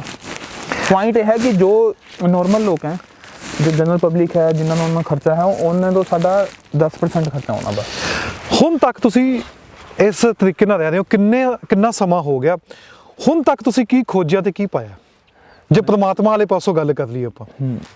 ਦੇਖੋ, ਜਿਹੜੀ ਤੁਸੀਂ ਪ੍ਰਮਾਤਮਾ ਦੇ ਪਾਣ ਦੀ ਗੱਲ ਕਰਦੇ ਹੋ, ਤਾਂ ਐਕਸਪੀਰੀਅੰਸ ਹੈ, ਆਪਣਾ ਅਨੁਭਵ ਹੈ, ਉਹ ਤੁਸੀਂ ਸ਼ਬਦਾਂ ਦੇ ਵਿੱਚ ਨਹੀਂ ਦੱਸ ਸਕਦੇ। ਮੰਨ ਲਓ ਤੁਸੀਂ ਪੇਨ ਹੈ, ਤੁਹਾਨੂੰ ਤੁਸੀਂ ਕਿਵੇਂ ਦੱਸ ਦੋਗੇ ਤੁਹਾਨੂੰ ਪੇਨ ਹੈ? ਸ਼ਬਦ ਵਿੱਚ ਦੱਸ ਸਕਦੇ ਹੋ, ਤੁਸੀਂ ਦੱਸ ਸਕਦੇ ਹੋ ਪੇਨ ਹੈ, ਲੇਕਿਨ ਫੀਲ ਕਿਵੇਂ ਕਰਾਓਗੇ ਸਾਹਮਣੇ ਵਾਲੇ ਨੂੰ? ਨਹੀਂ ਕਰਾ ਸਕਦੇ ਨਾ। ਤਾਂ ਉਸੇ ਤਰ੍ਹਾਂ ਜਿਵੇਂ ਪ੍ਰੇਮ ਹੈ, ਕਿਸੇ ਨਾਲ ਤੁਹਾਨੂੰ ਪਿਆਰ ਹੈ, ਉਹ ਕਿਵੇਂ ਤੁਸੀਂ ਦੱਸੋਗੇ? ਦੱਸ ਨਹੀਂ ਸਕਦੇ ਨਾ। ਮਾਂ ਦਾ ਆਪਣੇ ਬੇਟੇ ਨਾਲ ਪਿਆਰ ਹੈ, ਕਿਵੇਂ ਦੱਸੇਗੀ? ਉਹ ਸ਼ਬਦਾਂ 'ਚ ਰੱਖ ਹੀ ਨਹੀਂ ਸਕਦੀ। ਤਾਂ ਉਸ ਤਰ੍ਹਾਂ ਜਿਹੜੀ ਤੁਸੀਂ ਗੱਲ ਕਰ ਰਹੇ ਹੋ ਰੱਬ ਦੀ, ਇਹ ਤਾਂ ਅਨੁਭਵ ਹੈ ਆਪਣਾ ਉਹ ਮੈਂ ਨਾ ਤਾਂ ਦੱਸ ਹੀ ਨਹੀਂ ਸਕਦਾ, ਮੈਂ ਐਕਸਪੀਰੀਅੰਸ ਨਹੀਂ ਕਰ ਸਕਦੇ, ਐਕਸਪੀਰੀਅੰਸ ਕਰਨਾ ਪੈਣਾ। ਅੱਛਾ, ਰੱਬ ਦੀ ਕੋਈ ਤਸਵੀਰ ਹੁੰਦੀ ਹੈ? ਰੱਬ ਹੈ, ਬਿਲਕੁਲ ਹੈ, ਸਾਕਾਰ ਰੂਪ ਹੈ ਭਗਵਾਨ ਦਾ। ਨਹੀਂ, ਕੋਈ ਤਸਵੀਰ ਹੈ ਕਿ ਕਿਵੇਂ ਆਪਾਂ ਦੇਖਦੇ ਹਾਂ? ਤੁਸੀਂ ਰੱਬ ਨੂੰ ਆਪਣੇ ਨਜ਼ਰ ਨਾਲ ਕਿਵੇਂ ਦੇਖਦੇ ਹੋ? ਸ਼ਾਸਤਰ ਕਹਿੰਦੇ ਭਗਵਾਨ ਦਾ ਰੂਪ ਹੈ, ਭਗਵਾਨ ਨਿਰਾਕਾਰ ਨਹੀਂ ਹੈ। ਕੁਛ ਲੋਕ ਕਹਿੰਦੇ ਆ, ਲੇਕਿਨ ਭਗਵਾਨ ਨਿਰਾਕਾਰ ਨਹੀਂ ਹੈ। ਸ਼ਾਸਤਰ ਪੜ੍ਹਨ ਨੂੰ ਕਹਿ ਰਹੇ ਰੂਪ ਹੈ। ਪਲੱਸ ਦੂਜੀ ਗੱਲ, ਇੱਕ ਸਿੰਪਲ ਜੀ ਗੱਲ ਹੈ, ਇਹ ਸੰਸਾਰ ਜਿਹੜਾ ਹੈ ਨਾਮ ਤੇ ਰੂਪ ਨਾਲ ਬਣਿਆ ਨਾ। ਹਰ ਚੀਜ਼ ਦਾ ਨਾਮ ਹੈ, ਹਰ ਚੀਜ਼ ਦਾ ਰੂਪ ਹੈ। ਕਿਸੇ ਵੀ ਚੀਜ਼ ਨੂੰ ਤੁਸੀਂ ਡਿਸਕ੍ਰਾਈਬ ਕਰਨਾ ਤਾਂ ਉਹਨਾਂ ਰੂਪ ਦੱਸਣਾ ਪੈਣਾ, ਨਾਮ ਦੱਸਣਾ ਪੈਣਾ। ਫਿਰ ਕਿਵੇਂ ਕਹਿ ਸਕਦੇ ਆ ਲੋਕ ਕਿ ਇਸ ਸੰਸਾਰ ਨੂੰ ਬਣਾਉਣ ਵਾਲਾ ਨਿਰਾਕਾਰ ਹੋ ਸਕਦਾ, ਤਾਂ ਉਹਦਾ ਵੀ ਰੂਪ ਤੇ ਨਾਮ ਹੋਣਾ। ਤਾਂ ਫਿਰ ਦੱਸੋ, ਇੱਕ ਕਾਮਨ ਸੈਂਸ ਹੈ। ਮੈਂ ਸ਼ਾਸਤਰ ਪਰਾਂ ਕਰਦਾ, ਧਰਮ ਪਰਾਂ ਕਰਦਾ, ਕਾਮਨ ਸੈਂਸ ਲਾ ਲਓ ਨਾ ਤੁਸੀਂ। ਕੋਈ ਵਿਅਕਤੀ ਆ ਕੇ ਕਹਿ ਲਵੇ, ਕੋਈ ਹੋਰ ਸ਼ਰਧਾਲੂ ਆ ਕੇ ਕਹਿ ਲਵੇ ਕਿ ਮੈਂ ਰੱਬ ਨੂੰ ਪਾ ਲਿਆ, ਫਿਰ ਤੁਸੀਂ ਉਹਨਾਂ ਨੂੰ ਕਿੱਦਾਂ ਦੇਖੋਗੇ? ਉਹਨਾਂ ਨੂੰ ਉਹਦੇ ਬਾਹਰਲੀ ਸਿੰਪਟਮ ਹੈ, ਜਿਸ ਤਰ੍ਹਾਂ ਕਿਆ ਨਾਮ ਹੈ, ਬਿਮਾਰ ਬੰਦੇ ਦੇ ਸਿੰਪਟਮ ਹੁੰਦੇ ਆ ਨਾ, ਲੱਛਣ ਹੁੰਦੇ ਆ ਨਾ, ਪਤਾ ਲੱਗਦਾ ਨਾ ਡਾਕਟਰ ਨੂੰ ਕਿ ਇਹ ਬਿਮਾਰ ਹੈ ਬੰਦਾ। ਉਸੇ ਤਰ੍ਹਾਂ ਜਿਹਨੇ ਰੱਬ ਨੂੰ ਪਾ ਲਿਆ ਉਹਦੇ ਸਿੰਪਟਮ ਹੈ, ਉਹ ਆਪਣੇ ਪਛਾਣ ਲੇਗਾ ਕਿ ਇਹਨੇ ਪਾਇਆ। ਇਹ ਪੋਸੀਬਲ ਹੈ? ਪੋਸੀਬਲ ਹੈ, ਪੋਸੀਬਲ ਨਾ ਹੁੰਦਾ ਛੱਡਦੇ ਕਿਉਂ ਅਸੀਂ। ਇੰਨੇ ਸਾਧੂ ਸੰਤ आ गए, ਇੰਨੇ ऋषि मुनि आ गए, करोड़ों जन्मां तो तपस्या कर रहे हैं, मतलब करोड़ों कई वर्ष हो गए, कई हज़ारों साल हो गए, वो बार बार कह रहे हैं रब हैगा, भगती कर रहे हैं, सारा कुछ छाड़ के बैठे हैं। मतलब वो पागल सीगे क्या कि आप अज दे बंदे सियाने हो गए? इन्ना बड़ा संसार चल रहा है, किवें चल रहा है? साइंटिस्ट कोल जवाब ही नहीं है। ਕੀ ਤੁਸੀਂ 4 वेद पढ़ने ਉੱਥੇ? वेद असीं थोड़ा बहुत पढ़ते हैं, क्यों करके ਉਹਦੇ ਲਈ ਸੰਸਕ੍ਰਿਤ ਜਾਣਨੀ ਪੈਂਦੀ ਹੈ, ਤੁਹਾਨੂੰ ਵੈਦਿਕ ਸੰਸਕ੍ਰਿਤ ਜਾਣਨ ਲਈ। ਲੇਕਿਨ ਵੇਦਾਂ ਦਾ ਸਾਰ ਹੀ ਭਗਵਾਨ ਨੇ ਗੀਤਾ 'ਚ ਦੱਸਤਾ, ਸਾਨੂੰ ਲੋੜ ਕੀ ਹੈ ਇਹਨਾਂ ਦਿਮਾਗ ਖਰਾਬ ਕਰਨ ਦੀ। ਇਨਸਾਨ ਨੂੰ ਇੱਕ ਬਰਾਬਰ ਮੰਨਦੇ ਹੋ ਜੋ ਸਾਰੇ ਇਨਸਾਨ ਨੇ ਇਸ ਸਮੇਂ? ਕਿਉਂਕਿ ਜੋ ਤੁਹਾਡਾ ਕਨਸੈਪਟ ਹੈ, ਮੈਂ ਸਵਾਲ ਤਾਂ ਵੈਦ ਦਾ ਕੀਤਾ, ਉਸ ਵਿੱਚ ਬ੍ਰਾਹਮਣ ਹੈ, ਕਸ਼ਤਰੀ ਹੈ, ਵੈਸ਼ ਹੈ, ਸ਼ੂਦਰ ਹੈ। ਬ੍ਰਾਹਮਣ, ਵੈਸ਼, ਛਤਰੀ, ਸ਼ੂਦਰ ਤਾਂ ਪੂਰੇ ਸੰਸਾਰ ਦੇ ਵਿੱਚ ਨੇ। ਕੀ ਤੁਸੀਂ ਮੰਨਦੇ ਹੋ ਚੀਜ਼ਾਂ ਨੂੰ? ਬਿਲਕੁਲ ਹੈਗੀਆਂ। ਨਹੀਂ ਮੰਨਦੇ ਹੋ? ਅੱਜ ਦੇ ਜ਼ਮਾਨੇ 'ਚ ਮੰਨਦੇ ਹੋ? ਬ੍ਰਾਹਮਣ ਹੈ ਕੀ, ਮਤਲਬ ਬ੍ਰਾਹਮਣ ਹੈ ਕੀ ਅੱਜ ਦੇ ਟਾਈਮ 'ਚ? ਤੁਸੀਂ ਦੱਸੋ ਨਾ। ਬ੍ਰਾਹਮਣ ਤਾਂ ਹੈ, ਤੁਸੀਂ ਜ਼ਿਆਦਾ ਐਕਸਪਲੇਨ ਕਰ ਸਕਦੇ ਹੋ। ਮੈਂ ਦੱਸ ਦਿੰਦਾ, ਇਹਦੀ ਕਈ ਐਕਸਪਲੇਨੇਸ਼ਨ ਹੈ। ਵੈਸੇ ਤਾਂ ਬ੍ਰਾਹਮਣ ਮਤਲਬ ਅੱਜ ਕੱਲ੍ਹ ਦੇ ਜਿਹੜੇ ਐਜੂਕੇਟਿਡ ਹੈ, ਬਹੁਤ ਜ਼ਿਆਦਾ ਲੋਕ ਜਿਹੜੇ ਐਜੂਕੇਟਿਡ ਹੈ, ਤਾਂ ਉਹਨੂੰ ਪੂਰੇ ਸੰਸਾਰ ਦੇ ਵੀ ਐਜੂਕੇਟਿਡ ਲੋਕ ਹੈਗੇ, ਜਿਹੜੇ ਇੰਜੀਨੀਅਰ ਹੈ, ਸਾਇੰਟਿਸਟ ਹੈ, ਆਪਾਂ ਕਹਿ ਲਈਏ, ਉਹਨੂੰ ਆਪਾਂ ਬ੍ਰਾਹਮਣ ਕਹਿ ਸਕਦੇ ਹਾਂ। ਤੇ ਛਤਰੀਏ, ਸੋਲਜਰ ਤਾਂ ਸਾਰੇ ਦੇਸ਼ ਦੇ ਪੂਰੇ ਵਰਲਡ ਦੇ ਵਿੱਚ ਹੈ, ਤਾਂ ਉਹ ਛਤਰੀਏ ਹੋ ਗਏ। ਬਿਜ਼ਨਸਮੈਨ ਸਾਰੇ ਵਰਲਡ ਦੇ ਵਿੱਚ ਹੈ, ਤਾਂ ਉਹ ਵੈਸ਼ਯ ਹੋ ਗਏ। ਸ਼ੂਦਰ ਜਿਹੜੀ ਆਪਣੀ ਸਪੋਰਟ ਕਰਦੀ ਹੈ ਲੇਬਰ ਕਲਾਸ, ਜੋ ਕੁਝ ਨਹੀਂ ਕਰ ਸਕਦੇ, ਮੰਨ ਲਓ ਇੱਥੇ ਲੇਬਰ ਲੱਗੀ ਹੋਈ ਹੈ, ਥੋੜੀ ਬਹੁਤ ਕੰਮ ਕਰ ਰਹੀ ਹੈ, ਤਾਂ ਉਹ ਕੀ ਹੈ? ਉਹ ਪੜ੍ਹਨਾ ਲਿਖਣਾ ਨਹੀਂ ਜਾਣਦੇ, ਉਹ ਸਾਇੰਸ ਨਹੀਂ ਜਾਣਦੇ, ਬਿਜ਼ਨਸ ਕਰਨਾ ਨਹੀਂ ਜਾਣਦੇ, ਤਾਂ ਉਹ ਕੀ ਹੈ? ਉਹ ਹੋ ਗਈ ਨਾ, ਸ਼ੂਦਰ ਹੋ ਗਈ ਨਾ। ਸ਼ੂਦਰ ਮਤਲਬ ਲੋਕਾਂ ਨੇ ਗਲਤ ਵਰਡ ਦੇਤਾ, ਉਹਨਾਂ ਨੇ ਗਲਤ ਮਤਲਬ ਕੱਢ ਲਿਆ। ਲੇਕਿਨ ਸ਼ੂਦਰ ਮਤਲਬ ਜਿਹੜਾ ਸਪੋਰਟ ਕਰੇ ਸੋਸਾਇਟੀ ਨੂੰ। ਬਿਨਾਂ ਇਹਨਾਂ ਚਾਰਾਂ ਤੋਂ ਬਿਨਾਂ ਸੋਸਾਇਟੀ ਚੱਲ ਹੀ ਨਹੀਂ ਸਕਦੀ। ਪਹਿਲਾਂ ਆਪਾਂ ਦੇਖਦੇ ਸੀ ਕਿ ਸ਼ੂਦਰ ਦੇ ਘਰ ਪਾਣੀ ਨਹੀਂ ਪੀਤਾ ਜਾਂਦਾ ਸੀ। ਉਹ ਤਾਂ ਗਲਤ ਕਨਸੈਪਟ ਹੈ, ਉਹ ਕਨਸੈਪਟ ਨਹੀਂ ਗਏ ਅੱਜ ਦੇ ਜ਼ਮਾਨੇ ਵਿੱਚ, ਨਹੀਂ ਆਪਾਂ ਐਕਸੈਪਟ ਕਰਨਾ ਵਾਲਾ। ਗੰਦ ਕਨਸੈਪਟ ਹੈ, ਉਹ ਕੁਝ ਹੈ ਹੀ ਨਹੀਂ, ਉਹ ਕੁਝ ਹੈ ਹੀ ਨਹੀਂ, ਉਹ ਤਾਂ ਗੰਦ ਕਨਸੈਪਟ ਹੈ। ਹੋ ਸਕਦਾ ਉਹਦੀ ਚੇਤਨਾ ਤੁਹਾਡੇ ਨਾਲੋਂ ਜ਼ਿਆਦਾ ਵਧੀਆ ਹੋਵੇ, ਉਹ ਜ਼ਿਆਦਾ ਇਮਾਨਦਾਰ ਹੋਏ ਤੁਹਾਡੇ ਨਾਲੋਂ, ਤੇ ਜਿਹਨੂੰ ਤੁਸੀਂ ਸਫਿਸਟੀਕੇਟਡ ਕਹਿੰਦੇ ਹੋ ਕਿ ਬਹੁਤ ਵਧੀਆ ਇਨਸਾਨ ਹੈ, ਪੜ੍ਹਾ ਲਿਖਾ ਹੈ, ਹੋ ਸਕਦਾ ਉਹ ਇੱਕ ਨੰਬਰ ਦਾ ਕਮੀਨਾ ਇਨਸਾਨ ਹੋਵੇ। ਜੇ ਚਾਰ ਵੈਦ ਵਿੱਚ ਲਿਖਿਆ ਹੈ ਜੋ ਤੁਸੀਂ ਕਹਿ ਰਹੇ ਹੋ, ਤੁਸੀਂ ਫਿਰ ਉਹਨੂੰ ਐਕਸਪਲੇਨੇਸ਼ਨ ਗਲਤ ਹੈ ਨਾ। ਮੈਂ ਦੱਸ ਰਿਹਾ ਤੁਹਾਨੂੰ, ਐਕਸਪਲੇਨੇਸ਼ਨ ਗਲਤ ਹੈ ਨਾ। ਲੋਕਾਂ ਨੇ ਜਿਹੜੀ ਐਕਸਪਲੇਨੇਸ਼ਨ ਕਰੀ ਹੈ ਉਹ ਨਹੀਂ ਹੈ ਨਾ। ਮੈਂ ਤੁਹਾਨੂੰ ਦੱਸ ਰਿਹਾ ਐਕਸਪਲੇਨੇਸ਼ਨ ਇਹ ਹੈਗੀ। ਅੱਜ ਨਜ਼ਰੀਆ ਬਦਲ ਗਿਆ ਇਨਸਾਨ ਦਾ। ਧਰਮ ਆਪਣੀ ਜਗ੍ਹਾ ਤੇ ਉਹੀ ਹੈ, ਜੋ ਧਰਮ ਵਿੱਚ ਲਿਖਿਆ ਉਹ ਬਦਲ ਨਹੀਂ ਸਕਦਾ, ਕੋਈ ਵੀ ਧਰਮ ਹੈ। ਵਿਆਖਿਆ ਉਹ ਸਹੀ ਹੁੰਦੀ ਹੈ ਜਿਹਦੇ ਸੋਸਾਇਟੀ ਸਹੀ ਚੱਲੇ। ਧਰਮ ਕਿਸ ਲਈ ਬਣਾਇਆ? ਤਾਂ ਕਿ ਸੋਸਾਇਟੀ ਸਹੀ ਚੱਲੇ। ਮੋਦੀ ਮੰਨ ਲਓ ਕੋਈ ਵੀ ਰੂਲ ਬਣਾ ਰਿਹਾ, ਕਿਉਂ ਬਣਾ ਰਿਹਾ? ਤਾਂ ਕਿ ਕ੍ਰੈਸ਼ ਆ ਜਾਏ ਪੂਰੀ ਸੋਸਾਇਟੀ ਦੇ ਵਿੱਚ? ਨਹੀਂ ਨਾ, ਤਾਂ ਕਿ ਸਹੀ ਚੱਲਣ। ਮੰਨ ਲਓ ਟ੍ਰੈਫਿਕ ਦੇ ਨਿਯਮ ਨੇ, ਉਹ ਕਿਉਂ ਬਣਾਏ ਜਾਂਦੇ ਨੇ? ਤਾਂ ਕਿ ਟ੍ਰੈਫਿਕ ਸਹੀ ਤਰੀਕੇ ਨਾਲ ਕੰਟਰੋਲ ਹੋ ਜਾਏ। ਇਹ ਨਹੀਂ ਹੈ ਕਿ ਉਹ ਕ੍ਰੈਸ਼ ਹੋ ਜਾਣ, ਇੱਕ ਦੂਜੇ ਨੂੰ ਚੜ੍ਹ ਜਾਣ ਗੱਡੀਆਂ ਉੱਪਰ। ਤਾਂ ਉਸੇ ਤਰ੍ਹਾਂ ਜਿਹੜੇ ਧਰਮ ਬਣਾਇਆ ਤਾਂ ਕਿ ਲੋਕ ਸਹੀ ਤਰੀਕੇ ਨਾਲ ਚੱਲਣ। ਸਾਡੀ ਬੁੱਧੀ ਜਾਨਵਰ ਵਾਲੀ ਹੈ ਨਾ, ਅਸੀਂ ਕੁਝ ਵੀ ਸੋਚਦੇ ਰਹਿੰਦੇ ਹਾਂ। ਤਾਂ ਉਸੇ ਤਰ੍ਹਾਂ ਇੱਕ ਸਹੀ ਸਾਧੂ ਹੀ ਦੱਸੇਗਾ ਕਿ ਕਿਆ ਸਹੀ ਹੈ ਕਿਆ ਨਹੀਂ। ਧਰਮ ਉਹੀ ਸਹੀ ਹੈ ਜਿੱਥੇ ਸਾਰਾ ਕੁਝ ਸ਼ਾਂਤੀ ਨਾਲ ਲੋਕੀ ਇਕੱਠੇ ਰਹਿ ਕੇ ਹੈ, ਉਹ ਧਰਮ ਹੈ। ਕਿ ਕਿਸੇ ਵੀ ਇਨਸਾਨ ਨੂੰ ਕਿਸੇ ਜਾਤ ਪਾਤ ਦੇ ਨਾਂ ਦੇ ਉੱਤੇ ਮਾਰਿਆ ਜਾ ਸਕਦਾ ਕਿ ਤੇਰੀ ਇਹ ਜਾਤ ਹੈ? ਨਹੀਂ, ਉਹ ਤਾਂ ਗਲਤ ਹੈ ਜੀ, ਬਿਲਕੁਲ। ਉਹ ਤਾਂ ਮਾਰਨ ਵਾਲਾ ਵੀ ਗੰਦ ਹੈ, ਤੇ ਤਾਂ ਜਿਹਦੀ ਮੈਂਟੈਲਿਟੀ ਇਹੋ ਜਿਹੀ ਹੈ ਉਹ ਤਾਂ ਗਲਤ ਹੈ। ਸ਼ਾਸਤਰ ਬਿਲਕੁਲ ਨਹੀਂ ਕਹਿ ਰਹੇ। ਮੈਂ ਤੁਹਾਨੂੰ ਪਹਿਲਾਂ ਹੀ ਕਿਹਾ ਕਿ ਧਰਮ ਕੀ ਹੈ ਕਿ ਜਿਹੜਾ ਸ਼ਾਂਤੀ ਨਾਲ ਰਹਿਆ ਜਾ ਸਕੇ। ਧਰਮ ਸ਼ਾਂਤੀ ਫੈਲਾਉਂਦਾ ਹੈ, ਅਧਰਮ ਅਸ਼ਾਂਤੀ ਫੈਲਾਉਂਦਾ। ਆਪਾਂ ਵੀਡੀਓ ਵੀ ਦੇਖੀਆਂ ਨੇ ਸੋਸ਼ਲ ਮੀਡੀਆ ਦੇ ਉੱਤੇ, ਕਿਹਾ ਜਾ ਰਿਹਾ ਕਿਸੇ ਮੁਸਲਮਾਨ ਨੂੰ ਕਿ ਤੂੰ ਇਸ ਤਰੀਕੇ ਨਾਲ ਬੋਲ, ਨਾਮ ਲੈ, ਰਾਮ ਰਾਮ ਕਹਿ, ਜੈ ਸ਼੍ਰੀ ਰਾਮ ਕਹਿ। ਇਹ ਗਲਤ ਹੈ ਕਿ ਸਹੀ ਹੈ?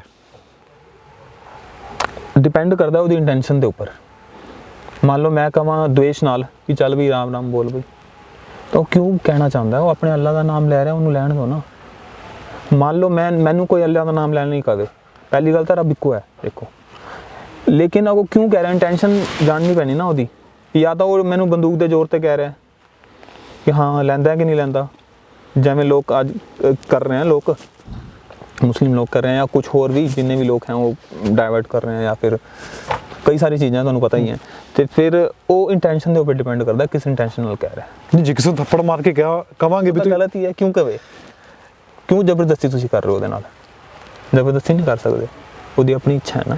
ਜੇ ਤੁਸੀਂ ਅੱਜ ਜੋ ਚੀਜ਼ਾਂ ਕਹਿ ਰਹੇ ਹੋ, ਤੁਸੀਂ ਮੰਨ ਲਓ ਕੋਈ, ਤੁਸੀਂ ਦੇਖੋ ਆਪਣੇ ਪੰਜਾਬ ਦੇ ਵਿੱਚ ਕੋਈ ਹਿੰਦੂ ਸਿੱਖ ਬਣ ਜਾਂਦਾ, ਸਿੱਖ ਹਿੰਦੂ ਬਣ ਜਾਂਦਾ, ਤਾਂ ਉਹਨੂੰ ਕਿਆ ਜ਼ਬਰਦਸਤੀ ਕੀਤੀ ਗਈ ਹੈ? ਨਹੀਂ ਨਾ, ਉਹ ਆਪਣੀ ਸ਼ਰਧਾ ਨਾਲ ਬਣਿਆ ਨਾ। ਤਾਂ ਇਸ ਤਰ੍ਹਾਂ ਹੀ ਹੈ, ਸ਼ਰਧਾ ਹੈ ਨਾ ਹਰ ਕਿਸੇ ਦੀ। ਰੱਬ ਨੂੰ ਪਾਉਣ ਦਾ ਸਹੀ ਤਰੀਕਾ ਕੀ ਹੈ? ਕਿ ਇਸ ਤਰੀਕੇ ਨਾਲ ਆਸ਼ਰਮ ਦੇ ਵਿੱਚ ਆ ਜਾਣਾ, ਸਾਰਾ ਕੁਝ ਆਪਣਾ ਤਿਆਗ ਦੇਣਾ, ਇਹ ਰਸਤਾ ਬਿਲਕੁਲ ਸਹੀ ਹੈ ਰੱਬ ਨੂੰ ਪਾਉਣ ਦਾ? ਜਾਂ ਰੱਬ ਨੂੰ ਪਾਉਣ ਦਾ ਇਹ ਤਰੀਕਾ ਹੈ ਕਿ ਤੁਸੀਂ ਜੋ ਜ਼ਿੰਦਗੀ ਜੀ ਰਹੇ ਹੋ ਉਹ ਦੁਨੀਆ ਦੇ ਨਾਲ ਨਾਲ ਚੱਲਣਾ ਹੈ, ਤਾਂ ਰੱਬ ਨੂੰ ਉਸ ਤਰੀਕੇ ਨਾਲ ਵੀ ਪਾਇਆ ਜਾ ਸਕਦਾ ਹੈ? ਹਾਂ, ਮੈਂ ਤੁਹਾਨੂੰ ਦੱਸਦਾ, ਇਹਦੇ ਆਨਸਰ ਹੈ ਕਿ ਮੰਨ ਲਓ ਆਪਾਂ ਨਰਿੰਦਰ ਮੋਦੀ ਕੋਲ ਜਾਣਾ ਹੈ, ਨਰਿੰਦਰ ਮੋਦੀ ਕੋਲ ਨੂੰ ਮਿਲਣਾ ਆਪਾਂ, ਉਹਦਾ ਰਸਤਾ ਕੌਣ ਦੱਸੂਗਾ? ਈਜ਼ਲੀ ਤੁਸੀਂ ਆਪਣੇ ਤਰੀਕੇ ਨਾਲ ਆਪਣੇ ਮਨ ਨਾਲ ਜਾ ਸਕਦੇ ਹੋ, ਜਾਂ ਫਿਰ ਨਰਿੰਦਰ ਮੋਦੀ ਦੱਸਦੇ ਫਿਰ ਈਜ਼ਲੀ ਜਾ ਸਕਦੇ ਹੋ? ਨਰਿੰਦਰ ਮੋਦੀ ਦੱਸੇਗਾ ਤਾਂ ਹੀ ਜਾ ਸਕਦੇ ਹੋ ਨਾ ਈਜ਼ਲੀ ਦਾ ਰਸਤਾ। ਉਸੇ ਤਰ੍ਹਾਂ ਭਗਵਾਨ ਗੀਤਾ ਦੇ ਵਿੱਚ ਆਪਣੇ ਕੋਲ ਵਾਪਸ ਆਉਣ ਦਾ ਰਸਤਾ ਦੱਸ ਰਹੇ, ਤਾਂ ਭਗਵਾਨ ਦੀ ਗੀਤਾ ਪੜ੍ਹਨ ਚੀਜ਼ਾਂ ਸਮਝ ਆ ਜਾਣਗੀਆਂ ਕਿ ਕਿਸ ਤਰ੍ਹਾਂ ਆਉਣਾ। ਤੇ ਬਾਕੀ ਰਹਿ ਗਈ ਤੁਹਾਡੀ ਗੱਲ ਕਿ ਹਾਂ ਸਾਰਾ ਕੁਝ ਛੱਡ ਕੇ ਉਰੇ ਆ ਜਾਓ, ਭਗਤ ਸਿੰਘ ਹਰ ਬੰਦਾ ਨਹੀਂ ਬਣ ਸਕਦਾ ਜੀ। ਤਾਂ ਅਸੀਂ ਭਗਤ ਸਿੰਘ, ਜਿਸ ਤਰ੍ਹਾਂ ਭਗਤ ਸਿੰਘ ਨੇ ਸਟੈਪ ਚੱਕਿਆ ਦੇਸ਼ ਨੂੰ ਆਜ਼ਾਦ ਕਰਨ ਲਈ, ਉਸੇ ਤਰ੍ਹਾਂ ਅਸੀਂ ਜਿੰਨੇ ਵੀ ਲੋਕ ਰਹਿੰਦੇ ਉਹਨਾਂ ਨੇ ਸਟੈਪ ਚੱਕਿਆ ਕਿ ਅਸੀਂ ਆਪਣਾ ਤਾਂ ਕਲਿਆਣ ਕਰੀਏ ਤਾਂ ਕਿ ਦੂਜਿਆਂ ਦਾ ਵੀ ਹੋ ਸਕੇ। ਦੂਜਿਆਂ ਕੋਲ ਟਾਈਮ ਨਹੀਂ ਹੈ, ਉਹ ਬਿਜ਼ਨਸ ਦੇ ਬਿਜ਼ੀ ਨੇ, ਤਾਂ ਅਸੀਂ ਜਾ ਕੇ ਉਹਨੂੰ ਦੱਸਦੇ ਹਾਂ ਕਿ ਭਾਈ ਤੂੰ ਇਸ ਤਰ੍ਹਾਂ ਕਰ, ਆਪਣੀ ਲਾਈਫ ਪਰਫੈਕਟ ਕਰ, ਥੋੜਾ ਨਾਮ ਲੈ ਲੈ, ਥੋੜਾ ਟਾਈਮ ਦੇ ਦੇ ਐਟਲੀਸਟ, ਤਾਂ ਉਹ ਧੀਰੇ ਲੈਂਦਾ, ਫਿਰ ਡਿਵੋਸ਼ਨ ਉਹਦੀ ਗਰੋ ਹੁੰਦੀ ਹੈ, ਤਾਂ ਕਿ ਅਸੀਂ ਦੂਜਿਆਂ ਦਾ ਕਲਿਆਣ ਕਰਦੇ, ਅਸੀਂ ਤਾਂ ਹੀ ਕਰ ਛੱਡਿਆ, ਅਸੀਂ ਆਪਣੇ ਲਈ ਨਹੀਂ ਛੱਡਿਆ। ਤਾਂ ਲੋਕ ਕਰ ਰਹਿ ਕੇ ਵੀ ਪਾ ਸਕਦੇ ਆ, ਇਹੋ ਜਿਹੀ ਗੱਲ। ਇਨਸਾਨ ਦੀ ਇੱਛਾ ਕਿੱਥੇ ਖਤਮ ਹੋ ਜਾਂਦੀ ਹੈ? ਜਦ ਕੋਈ ਤੁਹਾਡੀ ਇੱਛਾ ਖਤਮ ਹੋ ਗਈ ਹੈ, ਜਾਂ ਮਨ ਚਾਹੁੰਦਾ ਕਿ ਨਹੀਂ ਹੁਣ ਮੇਰੀ ਇੱਛਾ ਖਤਮ ਹੋ ਚੁੱਕੀ, ਮੈਂ ਸਭ ਕੁਝ ਪਾ ਲਿਆ, ਕੋਈ ਸਟੇਜ ਜਾਂ ਕੋਈ ਪੜਾਅ ਹੋ ਜਾਂਦਾ? ਨਹੀਂ, ਮੈਂ ਉਹੀ ਦੱਸ ਰਿਹਾ ਸਾਨੂੰ, ਇਹ ਹੈ ਨਾ ਕਿ ਸੈਟਿਸਫੈਕਸ਼ਨ ਦੀ ਗੱਲ ਕਰ ਰਹੇ ਹੋ ਤੁਸੀਂ ਇੱਕ ਸੈਂਸ ਵਿੱਚ, ਕਿ ਅਗਰ ਸੈਟਿਸਫੈਕਸ਼ਨ ਨਾ ਹੁੰਦੀ ਤਾਂ ਅਸੀਂ ਵੀ ਲੋਕਾਂ ਦੀ ਤਰ੍ਹਾਂ ਬਿਜ਼ਨਸ ਕਰ ਰਹੇ ਹੁੰਦੇ ਕਿ ਮੋਬਾਈਲ ਚਾਹੀਦਾ, ਗੱਡੀਆਂ ਚਾਹੀਦੀਆਂ। ਇੱਕ ਤਾਂ ਆਨਸਰ ਇਹ ਹੈਗਾ। ਤੇ ਦੂਜੀ ਗੱਲ ਕਹਿ ਰਹੇ ਹੋ ਕਿ ਧਕੇਲਣ ਵਾਲੀ ਗੱਲ, ਤਾਂ ਦੇਖੋ ਕਈ ਤਰ੍ਹਾਂ ਦੇ ਲੋਕ ਨੇ, ਹੁਣ ਮਾਈਂਡ ਲੋਕਾਂ ਦੇ ਕਾਫੀ ਸਾਰੇ ਚੇਂਜ ਹੋ ਗਏ ਨੇ, ਕੁਝ ਪੋਲੀਟੀਸ਼ੀਅਨ ਰੀਜ਼ਨ ਹੈ, ਕੁਝ ਹੋਰ ਵੀ ਕਈ ਰੀਜ਼ਨ ਨੇ, ਮਤਲਬ ਗੰਦੇ ਲੋਕ ਵੀ ਆ, ਚੰਗੇ ਲੋਕ ਵੀ ਆ, ਪੁਆਇੰਟ ਹੈ ਸੰਸਾਰ ਦੇ ਵਿੱਚ। ਤਾਂ ਉਹ ਜਿਹੜੇ ਧਰਮ, ਗੰਦੇ ਤੇ ਚੰਗੇ ਚ ਕੀ ਜਿਹੜੇ ਧਰਮ ਦੇ ਨਾਮ ਤੇ ਤੁਸੀਂ ਦੇਖੋ ਝਗੜਾ ਹੋ ਰਿਹਾ ਕਿ ਹਿੰਦੂ ਮੁਸਲਿਮ ਦਾ ਝਗੜਾ ਹੋ ਗਿਆ, ਜਾਂ ਕੁਝ ਹੋਰ ਵੀ ਪੰਜਾਬ ਵਿੱਚ ਹੋਰ ਵੀ ਕਈ ਸਾਰੀ ਚੀਜ਼ਾਂ ਹੈਗੀਆਂ, ਜਾਂ ਹੋਰ ਸਟੇਟਾਂ 'ਚ ਵੀ ਹੈਗੀਆਂ, ਤਾਂ ਉਹ ਚੰਗੇ ਲੋਕ ਨਹੀਂ ਕਰ ਰਹੇ, ਉਹਨਾਂ ਨੇ ਆਪਣਾ ਰਿਲੀਜਨ ਪੜ੍ਹਿਆ ਨਹੀਂ ਹੈਗਾ, ਉਹਨੇ ਆਪਣੇ ਸ਼ਾਸਤਰ ਪੜ੍ਹੇ ਨਹੀਂ ਹੈਗੇ, ਤਾਂ ਕਰਕੇ। ਨਹੀਂ ਤਾਂ ਰਿਲੀਜਨ ਦਾ ਸਿੰਪਲ ਹੈ ਕਿ ਭਗਤੀ ਕਰਨੀ ਹੈ ਰੱਬ ਦੀ, ਤੇ ਰੱਬ ਦੇ ਕੋਲ ਵਾਪਸ ਜਾਣਾ ਸਿੰਪਲ ਹੈ। ਹੁਣ ਇੱਕ ਇਸੇ ਚੋਂ ਇੱਕ ਸਵਾਲ ਹੋ ਰਿਹਾ, ਨਰਕ ਤੇ ਸਵਰਗ ਹੈ? ਨਰਕ ਤੇ ਸਵਰਗ ਹੈਗਾ, ਬਿਲਕੁਲ ਹੈ, ਸਾਡੇ ਸ਼ਾਸਤਰ ਤਾਂ ਕਹਿ ਰਹੇ ਆ, ਉਹਨਾਂ ਦੀ ਡਿਸਕ੍ਰਿਪਸ਼ਨ ਵੀ ਹੈਗੀ ਸਾਰੀ। ਨਰਕ ਕਿਹੋ ਜਿਹਾ ਤੇ ਸਵਰਗ ਕਿਹੋ ਜਿਹਾ? ਉਹਨਾਂ ਵਿੱਚ ਅਲੱਗ-ਅਲੱਗ ਡਿਸਕ੍ਰਿਪਸ਼ਨ ਹੈ। ਮੰਨ ਲਓ ਅਗਰ ਕੋਈ ਬੰਦਾ ਸ਼ਰਾਬ ਪੀਂਦਾ ਤਾਂ ਮੈਨੂੰ ਨਰਕ ਦਾ ਨਾਮ ਐਗਜ਼ੈਕਟ ਯਾਦ ਨਹੀਂ ਹੈ, ਤਾਂ ਉਹਨੂੰ ਸ਼ਰਾਬ ਪੀਣ ਦੀ ਸਜ਼ਾ। ਐਕਚੁਅਲੀ ਭਗਵਾਨ ਨੇ ਸਾਨੂੰ ਭੇਜਿਆ ਕਿਉਂ ਹੈ ਉਰੇ, ਰੱਬ ਨੇ ਕਿਉਂ ਭੇਜਿਆ, ਪਹਿਲਾਂ ਤਾਂ ਸਾਨੂੰ ਇਹ ਫਾਊਂਡ ਕਰਨਾ ਪੈਣਾ, ਉਸ ਤੋਂ ਬਾਅਦ ਪਤਾ ਲੱਗੇਗਾ ਨਾ ਕਿ ਨਰਕ ਸਵਰਗ ਹੈਗਾ ਜਾਂ ਨਹੀਂ ਹੈਗਾ। ਕਿਉਂ ਕਰਕੇ ਨਰਕ ਸਵਰਗ ਦਾ ਕੁਐਸਚਨ ਤਾਂ ਉੱਠਦਾ ਹੈ ਜਦੋਂ ਕਿਸੇ ਨੂੰ ਪਤਾ ਹੋਏ ਕਿ ਮੈਂ ਉਰੇ ਕਿਉਂ ਆਇਆ। ਜੇ ਕਿਸੇ ਨੂੰ ਪਤਾ ਹੀ ਨਹੀਂ ਹੈ ਕਿ ਮੈਂ ਉਰੇ ਕਿਉਂ ਆਇਆ, ਉਹਨੂੰ ਮਤਲਬ ਹੀ ਨਹੀਂ ਹੈ। ਨਹੀਂ ਚਲੋ ਵਿਅਕਤੀ ਮਰ ਗਿਆ, ਉਸ ਤੋਂ ਬਾਅਦ ਆਪਾਂ ਕਾਰਡ ਛਪਦੇ ਦੇਖੇ ਨਾ ਸਵਰਗਵਾਸ, ਹਾਂ, ਉਹ ਲੋਕਾਂ ਨੇ ਕਿਵੇਂ ਤੈਅ ਕਰ ਲਿਆ ਕਾਰਡ ਤੇ ਕਿ ਸਵਰਗ ਹੀ ਜਾਊਗਾ? ਉਹ ਗਲਤ ਹੈ, ਉਹ ਗਲਤ ਹੈ, ਉਹ ਤਾਂ ਉਹਨਾਂ ਨੇ ਮਤਲਬ ਉਹ ਗਲਤ ਹੈ ਬਸ। ਨਹੀਂ ਉਹੀ ਪੁੱਛਦੇ ਆ ਨਾ, ਮੈਂ ਨਹੀਂ ਕਰ ਸਕਦੇ ਕਿ ਉਹ ਸਵਰਗ ਗਿਆ ਨਰਕ ਗਿਆ, ਤੁਸੀਂ ਕਿਵੇਂ ਕਹਿ ਸਕਦੇ ਹੋ? ਉਹ ਤੁਸੀਂ ਉਹ ਡਿਸਾਈਡ ਨਹੀਂ ਕਰ ਸਕਦੇ। ਅੱਛਾ, ਮਰਨ ਤੋਂ ਬਾਅਦ ਸਵਰਗ ਨਰਕ ਹੈ? ਬਿਲਕੁਲ ਹੈ ਜੀ, ਮੈਂ ਤੁਹਾਨੂੰ ਕਹਿਤਾ ਨਾ, ਸ਼ਾਸਤਰ ਕਹਿ ਰਹੇ ਨੇ। ਇੱਕ ਸਵਾਲ ਹੋ ਰਿਹਾ, ਛੋਟੀ ਚੀਜ਼ ਦੀ ਡਿਸਕ੍ਰਿਪਸ਼ਨ ਹੈ ਤਾਂ ਫਿਰ ਕਿਉਂ ਨਹੀਂ? ਜਦ ਮੈਨੂੰ ਇਹ ਦੱਸੋ, ਭੁੱਖ ਹੈਗੀ, ਭੁੱਖ ਲੱਗਦੀ ਹੈ ਤੁਹਾਨੂੰ? ਹਾਂਜੀ। ਤੇ ਕਿਆ ਨਾਮ ਹੈ, ਫੀਲ ਕਰਦੇ ਹੋ ਨਾ ਉਹਨੂੰ, ਉਸੇ ਤਰ੍ਹਾਂ ਇਹ ਚੀਜ਼ਾਂ ਫੀਲ ਤਾਂ ਮੈਂ ਨਹੀਂ ਕਹਿ ਸਕਦਾ, ਲੇਕਿਨ ਇਹ ਤਾਂ ਮਰਨ ਤੋਂ ਬਾਅਦ ਹੀ ਭਈਆ ਪਤਾ ਲੱਗਦਾ। ਦੇਖੋ ਚੀਜ਼ਾਂ। ਫਿਰ ਇੱਕ ਸਵਾਲ ਹੈ, ਜਿਉਂਦੇ ਜੀ ਮੈਂ ਸਵਰਗ ਦੇਖ ਨਹੀਂ ਸਕਦਾ ਤੇ ਮਰਨ ਤੋਂ ਬਾਅਦ ਕਿਸੇ ਨੂੰ ਕਹਿ ਨਹੀਂ ਸਕਦਾ ਸਵਰਗ ਕਿਹੋ ਜਿਹਾ, ਫਿਰ ਪਰਿਭਾਸ਼ਾ ਕੀ ਹੋਏਗੀ? ਮੈਂ ਵੀ ਉਹੀ ਮੈਂ ਦੱਸ ਰਿਹਾ, ਜਿਸ ਤਰ੍ਹਾਂ ਕੋਈ ਅਗਰ ਤੁਸੀਂ ਮੈਨੂੰ ਕੋਈ ਭੁੱਖ ਲੱਗੀ ਹੈ ਤਾਂ ਮੈਂ ਕਹਾਂ ਮੈਂ ਤਾਂ ਦੇਖ ਨਹੀਂ ਰਿਹਾ, ਮੈਨੂੰ ਪਹਿਲਾਂ ਭੁੱਖ ਦਿਖਾ ਫਿਰ ਮੈਂ ਤੈਨੂੰ ਰੋਟੀ ਦੇਵਾਂਗਾ, ਤਾਂ ਇਸ ਤਰ੍ਹਾਂ ਹੋ ਸਕਦਾ? ਨਹੀਂ ਹੋ ਸਕਦਾ ਨਾ। ਤਾਂ ਉਸੇ ਤਰ੍ਹਾਂ ਜ਼ਰੂਰੀ ਨਹੀਂ ਹੈ ਕਿ ਤੁਸੀਂ ਜੋ ਚੀਜ਼ਾਂ ਨਹੀਂ ਦੇਖੀਆਂ ਤਾਂ ਉਹ ਹੈ ਨਹੀਂ, ਇਹ ਤਾਂ ਮੂਰਖਤਾ ਕਹਿਣਾ। ਚਲੋ, ਜਿਹੜੇ ਹੁਣ ਵੀ ਇਹੋ ਜਿਹੇ ਵਿਅਕਤੀ ਨੇ ਜੋ ਕਹਿੰਦੇ ਨੇ ਕਿ ਇਹ ਸਵਰਗ ਵਿੱਚ ਜਾਊਗਾ, ਇਹ ਨਰਕ ਵਿੱਚ ਜਾਊਗਾ, ਤੂੰ ਨਰਕ 'ਚ ਜਾਏਗਾ ਜੇ ਕੰਮ ਕਰਤਾ, ਫਿਰ ਉਹਨਾਂ ਨੂੰ ਸਹੀ ਕਿਹਾ ਜਾ ਸਕਦਾ? ਉਹ ਕਿਵੇਂ ਤੈਅ ਕਰਦੇ ਨੇ ਕਿ ਨਰਕ ਜਾਊਗਾ ਸਵਰਗ 'ਚ? ਉਹ ਡਿਸਾਈਡ ਨਹੀਂ ਕਰ ਸਕਦੇ। ਇਹ ਤਾਂ ਹੁੰਦੀ ਚਰਚਾ ਆਮ ਚੱਲਦੀ ਹੈ ਕਿਵੇਂ ਉਹ ਕਿਵੇਂ ਡਿਸਾਈਡ ਕਰੇਗਾ ਕਿਸ ਤਰੀਕੇ ਨਾਲ?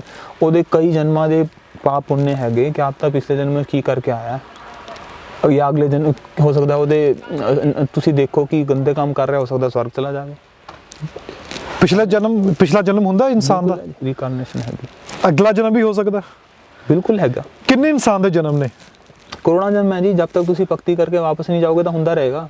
84 ਲੱਖ ਯੋਨੀਆਂ ਦੱਸੀਆਂ ਗਈਆਂ, ਗ੍ਰੰਥ ਸਾਹਿਬ ਵਿੱਚ ਵੀ ਦੱਸੀਆਂ, ਇਕੱਲੇ ਮਤਲਬ ਸਨਾਤਨ ਧਰਮ ਦੇ ਵਿੱਚ ਨਹੀਂ ਦੱਸੀਆਂ। 84 ਲੱਖ ਯੋਨੀਆਂ ਤਾਂ ਗੁਰੂ ਗ੍ਰੰਥ ਸਾਹਿਬ ਵਿੱਚ ਵੀ ਦੱਸੀਆਂ। ਤਾਂ ਇਹਦਾ ਮਤਲਬ ਨੈਕਸਟ ਬਰਥ ਹੈਗਾ ਨਾ, ਤਾਂ ਹੀ ਤਾਂ ਦੱਸ ਰਹੇ ਹੋ, ਗੁਰੂ ਬੋਲ ਰਹੇ ਹੈ ਜਾਂ ਸ਼ਾਸਤਰ ਬੋਲ ਰਹੇ, ਨੈਕਸਟ ਬਰਥ ਹੈਗਾ। ਪਰ ਨਰਕ ਸਵਰਗ ਤੇ ਕਿਤੇ ਨਾ ਕਿਤੇ ਨਹੀਂ, ਮੈਨੂੰ ਇਹ ਦੱਸੋ, ਜਿਹੜੇ ਕਈ ਲੋਕਾਂ ਨੂੰ ਆਪਣੀ ਪਿਛਲੀ ਯਾਦਾਸ਼ਤ ਵਾਪਸ ਆ ਜਾਂਦੀ ਹੈ। ਤੁਸੀਂ ਕਈ ਕੇਸ ਦੇਖੇ ਹੋਣੇ, ਤੁਸੀਂ YouTube ਤੇ ਸਰਚ ਕਰ ਲਓ, ਕਈ ਹਜ਼ਾਰਾਂ ਕੇਸ ਹੈ, ਤਾਂ ਉਹ ਕਿਵੇਂ ਹੈ ਦੱਸੋ? ਜਿਨ੍ਹਾਂ ਨੇ ਨਰਕ ਨਹੀਂ ਦੇਖਿਆ, ਨਰਕ ਨਹੀਂ ਦੇਖਿਆ, ਉਹ ਮੈਨੂੰ ਦੱਸੋ, ਉਹਨਾਂ ਕੋਲ ਪੁੱਛੋ, ਉਹ ਕਹਿੰਦੇ ਆ ਸਾਡਾ ਪਿਛਲਾ ਜਨਮ ਇਹ ਹੋਇਆ ਸੀਗਾ। ਅਗਰ ਪਿਛਲਾ ਜਨਮ ਹੋ ਸਕਦਾ ਤਾਂ ਨਰਕ ਵੀ ਤਾਂ ਹੋ ਸਕਦਾ ਹੈ। ਪਿਛਲਾ ਜਨਮ ਦੇ ਕਈ ਕੇਸ ਹੈ, ਤੁਸੀਂ YouTube ਤੇ ਸਰਚ ਕਰੋ, ਕਈ ਕੇਸ ਹੈ। ਅਜੇ ਕਿ ਮੇਰਾ ਆਖਰੀ ਸਵਾਲ ਹੈ, ਉਸ ਤੋਂ ਬਾਅਦ ਆਪਾਂ ਜੋ ਤੁਸੀਂ ਰਹਿੰਦੇ ਹੋ, ਕਿਵੇਂ ਤੁਹਾਡਾ ਜੀਵਨ ਆਪਾਂ ਉਹ ਦੇਖਾਂਗੇ। ਇੱਕ ਆਖਰੀ ਸਵਾਲ ਹੈ, ਤੁਸੀਂ ਅੱਜ ਸਭ ਕੁਝ ਛੱਡ ਕੇ ਪ੍ਰਮਾਤਮਾ ਵਾਲੇ ਪਾਸੇ ਗਏ ਹੋ। ਜੋ ਵਿਅਕਤੀ ਕੰਮ ਕਰ ਰਹੇ ਨੇ ਜਾਂ ਤੁਹਾਡੇ ਵਾਲੇ ਪਾਸੇ ਨਹੀਂ ਆਏ, ਕਿ ਉਹ ਰੱਬ ਨੂੰ ਪਾ ਸਕਦੇ ਨੇ? ਭਗਤੀ ਕਰਨਗੇ ਤਾਂ ਪਾ ਸਕਣਗੇ। ਉਹ ਚੀਜ਼ ਤੁਸੀਂ ਵੀ ਤਾਂ ਕਰ ਸਕਦੇ ਸੀ ਨਾ ਉੱਥੇ। ਕਰ ਸਕਦੇ। ਮੈਂ ਤੁਹਾਨੂੰ ਕੀ ਕਿਹਾ, ਭਗਤ ਸਿੰਘ ਹਰ ਬੰਦਾ ਨਹੀਂ ਬਣ ਸਕਦਾ ਨਾ, ਦੂਜਿਆਂ ਦੇ ਕਲਿਆਣ ਲਈ ਕਰਨਾ ਪੈਂਦਾ। ਤੇ ਦੂਜੀ ਗੱਲ, ਉਹ ਬਿਜ਼ਨਸ ਕਰ ਰਹੇ ਹੈ ਤਾਂ ਕੀ ਪਾ ਰਹੇ ਹੈ? ਪੈਸਾ ਪਾ ਰਹੇ ਹੈ ਨਾ, ਤਾਂ ਬਸ ਉਹੀ ਹੈ, ਭਗਤੀ ਕਰਨ ਤਾਂ ਰੱਬ ਪਾਣਗੇ। ਨਹੀਂ ਤਾਂ ਫਿਰ ਉਹ ਕਿਆ ਨਾਮ ਹੈ, CCD ਦਾ ਓਨਰ ਸੀਗਾ ਸਿਧਾਰਥ, 10,000 ਕਰੋੜ ਦਾ ਮਾਲਿਕ ਸੀਗਾ, ਤਾਂ ਉਹ ਸੁਸਾਈਡ ਕਰ ਲਈ ਉਹਨੇ। ਅਗਰ ਪੈਸੇ ਨਾਲ ਹੀ ਸਾਰਾ ਕੁਝ ਹੁੰਦਾ ਤਾਂ ਸਾਹਿਬ ਕੀ ਫਿਰ ਭਗਤੀ ਕਰਨ ਦੀ ਕੀ ਲੋੜ? ਤੁਸੀਂ ਬਿਜ਼ਨਸਮੈਨ ਹੋ, ਤੁਹਾਨੂੰ ਅਖੀਰ 'ਚ ਲੱਗਿਆ ਕਿ ਮੇਰੇ ਕੋਲ ਪੈਸਾ ਬਹੁਤ ਹੈ, ਪਰ ਹੁਣ ਮੈਂ ਪੈਸੇ ਵਾਲੇ ਪਾਸੇ ਨਹੀਂ, ਰੱਬ ਕੋਲ ਜਾਣਾ। ਪੈਸਾ ਤੁਹਾਡੇ ਕੋਲ ਹੈਗਾ? ਐਕਚੁਅਲੀ ਪਹਿਲਾਂ ਹੀ ਜੁੜਿਆ ਹੋਇਆ ਸੀਗਾ। ਕਿੰਨੇ ਸਾਲ ਦੀ ਉਮਰ 'ਚ ਜੁੜ ਗਏ ਸੀ? ਮੈਨੂੰ ਤਾਂ ਉਰੇ 7-8 ਸਾਲ ਹੋ ਗਏ ਨੇ ਜੁੜੇ ਹੋਏ। ਤੁਸੀਂ ਰੂਮ ਦੀ ਗੱਲ ਕਰੀ, ਬ੍ਰਹਮਚਾਰੀ ਰੂਮ ਦੀ, ਕਿਸ ਤਰ੍ਹਾਂ ਰਹਿੰਦੇ ਹੋ, ਤਾਂ ਇਹ ਤੁਸੀਂ ਦੇਖ ਸਕਦੇ ਹੋ, ਸਾਰਾ ਰੂਮ ਹੈ। ਇੱਥੇ ਅਸੀਂ 2 ਜਾਂ 3 ਡਿਵੋਟੀ ਇੱਥੇ ਰਹਿੰਦੇ ਹਾਂ, ਨੀਚੇ ਹੀ ਸੌਂਦੇ ਹਾਂ ਅਸੀਂ ਚਟਾਈ ਤੇ ਪੜ੍ਹਨ ਲਈ ਇਹ ਗ੍ਰੰਥ ਹੈਗੇ, ਬਾਕੀ ਕੰਬਲ ਰਜਾਈਆਂ ਤੁਸੀਂ ਦੇਖ ਸਕਦੇ ਹੋ। ਯਾਨੀ ਕਿ ਇਹ ਬ੍ਰਹਮਚਾਰੀ ਰੂਮ ਹੈ ਜਿਨ੍ਹਾਂ ਨੇ ਵਿਆਹ ਨਹੀਂ ਕਰਵਾਇਆ। ਹਾਂ ਬਿਲਕੁਲ। ਤੇ ਜੇ ਇਲੈਕਟ੍ਰਿਸਿਟੀ ਦਾ ਇੱਥੇ ਕੋਈ, ਤੁਹਾਨੂੰ ਮੈਂ ਦੱਸਿਆ ਹੀ ਹੈ, ਕੋਈ ਇੱਥੇ ਹੈਗਾ ਨਹੀਂ, ਵਿਦਆਊਟ ਇਲੈਕਟ੍ਰਿਸਿਟੀ ਰਹਿੰਦੇ ਆ। ਤੇ ਗਰਮੀਆਂ ਦੇ ਵਿੱਚ ਵੀ ਇਸੇ ਤਰੀਕੇ ਨਾਲ? ਹਾਂ, ਤਾਂ ਇਹਦੀ ਇਹ ਹੈ ਸਪੈਸ਼ਲਿਟੀ, ਇਹ ਮਿੱਟੀ ਦੇ ਕੱਚੇ ਘਰ ਨੇ ਤੇ ਮਿੱਟੀ ਨਾਲ ਇਹਨਾਂ ਦਾ ਲੇਪ ਕਰਿਆ ਹੋਇਆ, ਕੱਚੀ ਮਿੱਟੀ ਹੈ, ਤਾਂ ਇਹ ਗਰਮੀਆਂ ਦੇ ਵਿੱਚ ਠੰਡੇ ਤੇ ਠੰਡ ਦੇ ਵਿੱਚ ਗਰਮ ਰਹਿੰਦੇ ਨੇ। ਪਿੱਛੇ ਉਹ ਕੀ ਡਿਜ਼ਾਈਨ ਕੀਤਾ ਤੁਸੀਂ ਇਹ ਵਾਲਾ ਜੋ ਮੈਂ ਦੇਖ? ਇਹ ਭਗਵਾਨ ਜਗਨਨਾਥ ਜੀ ਦਾ ਮੰਦਿਰ ਦੇ ਉੱਪਰ ਨਾ ਇੱਕ ਚੱਕਰ ਲੱਗਦਾ, ਭਗਵਾਨ ਦਾ ਚੱਕਰ ਦਾ ਇਹ ਨਿਸ਼ਾਨ ਹੈ। ਉਹ ਇਸ ਪਾਸੇ ਇਹ ਜਗਨਨਾਥ ਜੀ ਦੀ ਫੋਟੋ ਹੈ, ਜਗਨਨਾਥ ਬਣੇ ਹੋਏ ਹੈ। ਇਹ ਵੈਸੇ ਸਮਝ ਨਹੀਂ ਆਣਾ ਅਗਰ ਤੁਸੀਂ ਵੀਡੀਓ ਕਰ ਵੀ ਰਹੇ ਹੋ, ਕਈਆਂ ਜਿਨ੍ਹਾਂ ਨੇ ਜਗਨਨਾਥ ਜੀ ਦੇ ਦਰਸ਼ਨ ਕਰੇ ਤਾਂ ਉਹਨਾਂ ਨੂੰ ਪਤਾ ਲੱਗਦਾ। ਕਿੰਨਾ ਸਮਾਂ ਤੁਸੀਂ ਇੱਥੇ, ਮੈਂ ਜਿਵੇਂ ਕੈਮਰਾਮੈਨ ਨੂੰ ਕਹੂੰਗਾ ਕਿ ਇਹ ਗ੍ਰੰਥ ਪਏ ਹੋਏ ਨੇ, ਸ਼੍ਰੀ ਭਾਗਵਤ ਗੀਤਾ ਜੀ, ਇਹ ਨੀਚੇ ਸ਼੍ਰੀ ਭਾਗਵਤ ਗੀਤਾ, ਕਿੰਨਾ ਸਮਾਂ ਤੁਸੀਂ ਇੱਥੇ ਪੜ੍ਹਨੇ ਹੋ? ਮੈਂ ਉਹੀ ਕਹਿ ਰਿਹਾ, ਸੇਵਾ ਦੇ ਅਕੋਰਡਿੰਗ ਹੈ। ਮੰਨ ਲਓ ਤੁਹਾਡੀ ਸੇਵਾ ਕੰਪਲੀਟ ਹੋ ਗਈ, ਤਾਂ ਜੋ ਤੁਹਾਨੂੰ ਟਾਈਮ ਮਿਲਣਾ ਹੈ ਤਾਂ ਉਹਦੇ ਵਿੱਚ ਤੁਸੀਂ ਪੜ੍ਹ ਸਕਦੇ ਹੋ ਜਾਂ ਸੁਣ ਸਕਦੇ ਹੋ ਕੁਝ, ਕਿਉਂ ਕਰਕੇ ਨਹਾਉਣਾ ਧੋਣਾ, ਕੱਪੜੇ ਧੋਣੇ, ਫਿਰ ਹੋਰ ਵੀ ਆਸ਼ਰਮ ਦੀ ਸੇਵਾਵਾਂ ਹੈਗੀਆਂ, ਉਹਦੇ ਵਿੱਚ ਬੰਦਾ ਬਿਜ਼ੀ ਰਹਿੰਦਾ। ਜਿੰਨਾ ਸਮਾਂ ਵਿਅਕਤੀ ਆਸ਼ਰਮ ਵਿੱਚ ਮੌਜੂਦ ਹੈ ਉਹ ਬਾਲ ਬ੍ਰਹਮਚਾਰੀ ਹੈ, ਕਿ ਇਸ ਆਸ਼ਰਮ ਤੋਂ ਗਿਆਨ ਹਾਸਲ ਕਰਨ ਤੋਂ ਬਾਅਦ ਵਿਆਹ ਕਰਵਾ ਸਕਦਾ? ਹਾਂ, ਕਰਾ ਸਕਦਾ, ਕੋਈ ਪ੍ਰੋਬਲਮ ਨਹੀਂ, ਉਸ ਵਿੱਚ ਕੋਈ ਸਮੱਸਿਆ ਨਹੀਂ ਹੈ? ਕੋਈ ਸਮੱਸਿਆ ਨਹੀਂ ਹੈ। ਦੇਖੋ ਸਾਡੇ ਪਹਿਲੇ ਸ਼ਾਸਤਰਾਂ ਦੇ ਵਿੱਚ 25 ਸਾਲ ਤੱਕ ਬ੍ਰਹਮਚਾਰੀ ਪਹਿਲਾਂ ਦੇ ਟਾਈਮ ਦੇ ਦੱਸ ਰਹੇ, ਉਸ ਤੋਂ ਬਾਅਦ 25 ਸਾਲ ਗ੍ਰਸਤ, ਉਸ ਤੋਂ ਬਾਅਦ ਵਾਨਪ੍ਰਸਥ ਤੇ ਉਸ ਤੋਂ ਬਾਅਦ ਸੰਨਿਆਸ। ਕਿਉਂ ਪਹਿਲਾਂ 100 ਸਾਲ ਦੀ ਉਮਰ ਹੁੰਦੀ ਸੀ, ਹੁਣ ਤਾਂ ਘਟ ਗਈ। ਤੇ ਅਗਰ 25 ਸਾਲ ਤੋਂ ਬਾਅਦ ਕਿਸੇ ਨੇ ਆਪਣੀ ਗ੍ਰਸਤ ਲਾਈਫ ਸਕਿਪ ਕਰਨੀ ਹੈ, ਛੱਡਣੀ ਹੈ, ਤਾਂ ਅੱਗੇ ਬ੍ਰਹਮਚਾਰੀ ਜੀਵਨ ਕੈਰੀ ਕਰ ਸਕਦਾ ਹੈ। ਅਦਰਵਾਈਜ਼ ਉਹਨੇ ਜਾਣਾ ਤਾਂ ਉਹ ਸ਼ਾਦੀ ਕਰ ਸਕਦਾ। ਧਰਮ ਤਾਂ ਇੱਕ ਇਹ ਸਿਖਾ ਰਿਹਾ ਕਿ ਤੁਸੀਂ ਇਨਸਾਨ ਬਣ ਕੇ ਰਹੋ, ਪਲੱਸ ਸਿੰਪਲ ਭਗਤੀ ਕਰਦੇ ਰਹੋ। ਭਗਤੀ ਕਰਨ ਲਈ ਇਨਸਾਨ ਬਣਨਾ ਜ਼ਰੂਰੀ ਹੈ। ਅੱਛਾ, ਤੁਸੀਂ ਮੂਵੀ ਵਗੈਰਾ ਦੇਖਦੇ ਹੋ? ਨਹੀਂ ਜੀ, ਮੈਨੂੰ ਟੀਵੀ ਦੇਖੇ ਨੂੰ ਹੀ ਘੱਟੋ ਘੱਟ 7-8 ਸਾਲ ਹੋ ਗਏ ਨੇ। ਟੀਵੀ ਵਗੈਰਾ ਜਾਂ ਅਖਬਾਰ ਵਗੈਰਾ ਪੜ੍ਹਦੇ ਹੋ? ਬਿਲਕੁਲ ਨਹੀਂ ਜੀ, ਇੱਥੇ ਹੈ ਹੀ ਨਹੀਂ ਕੋਈ ਸਿਸਟਮ। ਜਦ ਅਸੀਂ ਇਲੈਕਟ੍ਰਿਸਿਟੀ ਯੂਜ਼ ਨਹੀਂ ਕਰ ਰਹੇ, ਮਤਲਬ ਕੀ ਹੈ ਫालतू ਦੀ ਚੀਜ਼ ਪੜ੍ਹਨ ਦਾ? ਅਖਬਾਰ ਸਾਡੇ ਕੋਲ ਪੜ੍ਹਦੇ ਹਾਂ, ਅਸੀਂ ਕੀ ਪੜ੍ਹਦੇ ਹਾਂ? ਭਗਵਾਨ ਦੀ ਜਿਹੜੇ ਮੰਨ ਲਓ ਗੀਤਾ ਹੋਗੀ, ਉਹ ਸਾਡੇ ਲਈ ਨਿਊਜ਼ਪੇਪਰ ਹੈ, ਕੋਈ ਗੱਲ ਨਹੀਂ। ਜੇ ਬਾਹਰਲੀ ਦੁਨੀਆ ਵਿੱਚ ਕੀ ਹੋ ਰਿਹਾ ਤੁਹਾਨੂੰ ਕਿਵੇਂ ਪਤਾ ਲੱਗੂਗਾ? ਥੋੜਾ ਬਹੁਤਾ ਦੇਖੋ ਤਾਂ ਪਤਾ ਲੱਗਦਾ ਹੀ ਰਹਿੰਦਾ, ਇਹੋ ਜਿਹੀ ਗੱਲ ਨਹੀਂ। ਪਤਾ ਲੱਗਾ, ਮੰਨ ਲਓ ਕੋਈ ਆ ਗਿਆ ਆਪਣੇ ਬਾਹਰੋਂ ਕੰਗਰੀਗੇਸ਼ਨ ਜੋ ਲੋਕ ਜੁੜੇ ਹੋਏ ਨੇ, ਤਾਂ ਉਹ ਦੱਸ ਦਿੰਦੇ ਮਾੜੀ ਮੋਟੀ। ਇੰਨਾ ਜ਼ਰੂਰਤ ਕੀ ਹੈ ਆਪਾਂ ਨੂੰ ਇੰਨਾ ਦਿਮਾਗ ਦੇ ਵਿੱਚ ਗੰਦ ਪਾਉਣ ਦੀ? ਬਾਹਰ ਕੁਝ ਵੀ ਚੱਲ ਰਿਹਾ ਨਹੀਂ ਪਤਾ ਲੱਗਦਾ ਨਾ ਵੀ ਉਹਦੇ ਨਾਲ ਤੁਸੀਂ ਕੀ ਕਰ ਲੋਗੇ ਸੋਸਾਇਟੀ ਦਾ। ਅਗਰ ਤੁਹਾਨੂੰ ਪਤਾ ਵੀ ਲੱਗ ਗਿਆ, ਤੁਸੀਂ ਉਹਦੇ ਕੀ ਰੋਲ ਪਲੇ ਕਰ ਸਕਦੇ ਹੋ? ਜੋ ਅੱਜ ਹੋ ਰਿਹਾ ਧਰਮ ਦੇ ਨਾਂ ਦੇ ਉੱਤੇ, ਤੁਸੀਂ ਕੱਲ ਨੂੰ ਨਾ ਕੁਝ ਵੀ XYZ ਮਤਲਬ ਕੁਝ ਵੀ ਹੋ ਰਿਹਾ ਧਰਮ ਦੇ ਨਾਂ ਦੇ ਉੱਤੇ, ਕੱਲ ਨੂੰ ਤੁਸੀਂ ਇੱਥੋਂ ਹੋਰ ਗਿਆਨ ਹਾਸਲ ਕਰਕੇ ਬਾਅਦ ਲੋਕਾਂ ਨੂੰ ਦੱਸੋਗੇ, ਪਰ ਅੱਜ ਦੇ ਦੌਰ ਵਿੱਚ ਕੀ ਹੋਇਆ ਤੁਸੀਂ ਕਿਵੇਂ ਦੱਸੋਗੇ? ਉਹਦੇ ਲਈ ਜ਼ਰੂਰੀ ਹੈ, ਮੈਂ ਸਮਝ ਰਿਹਾ ਤੁਹਾਡੀ ਗੱਲ, ਕੁਐਸਚਨ ਮੈਂ ਸਮਝ। ਹਾਂ, ਉਹਦੇ ਲਈ ਜ਼ਰੂਰੀ ਹੈ ਤਾਂ ਥੋੜਾ ਬਹੁਤਾ ਦੇਖਦੇ ਰਹਿੰਦੇ ਆ ਬਾਹਰ ਦੀ ਚੀਜ਼। ਮੰਨ ਲਓ ਕਿਸੇ ਨੇ ਆ ਕੇ ਦੱਸਤਾ ਕੁਝ, ਤਾਂ ਕੁਛ ਨਾ ਚੀਜ਼ ਚਰਚਾ ਚੱਲੀ ਜਾਂਦੀ ਹੈ, ਮੰਨ ਲਓ ਗੱਲਬਾਤ ਹੋ ਜਾਂਦੀ ਹੈ, ਤਾਂ ਚੀਜ਼ਾਂ ਪਤਾ ਲੱਗ ਜਾਂਦੀਆਂ। ਉਹ ਵੀ ਜ਼ਰੂਰੀ ਹੈ। ਮੰਨ ਲਓ ਹੁਣ ਅਸੀਂ ਇੱਥੇ ਗੁਰੂਕੁਲ ਚਲਾਉਂਦੇ ਹਾਂ, ਤਾਂ ਥੋੜ੍ਹੀ ਬਹੁਤ ਇੰਗਲਿਸ਼ ਵੀ ਪੜ੍ਹਾਉਂਦੇ ਆ ਨਾ ਉਹਨਾਂ ਨੂੰ, ਕਿ ਗੱਲ ਤਾਂ ਕਰ ਸਕੇ।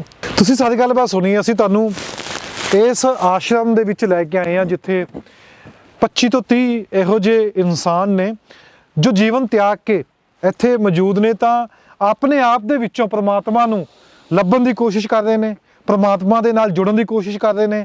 ਸਵਾਲ ਵੀ ਮੈਂ ਕੀਤਾ ਕਿ ਜੋ ਬਾਹਰਲੀ ਦੁਨੀਆ, ਕਿ ਉਸ ਵਿੱਚ ਪ੍ਰਮਾਤਮਾ ਨੂੰ ਪਾਇਆ ਜਾ ਸਕਦਾ, ਪਰ ਇਹਨਾਂ ਨੇ ਪਰਿਭਾਸ਼ਾ ਅਲੱਗ-ਅਲੱਗ ਦਿੱਤੀ ਹੈ।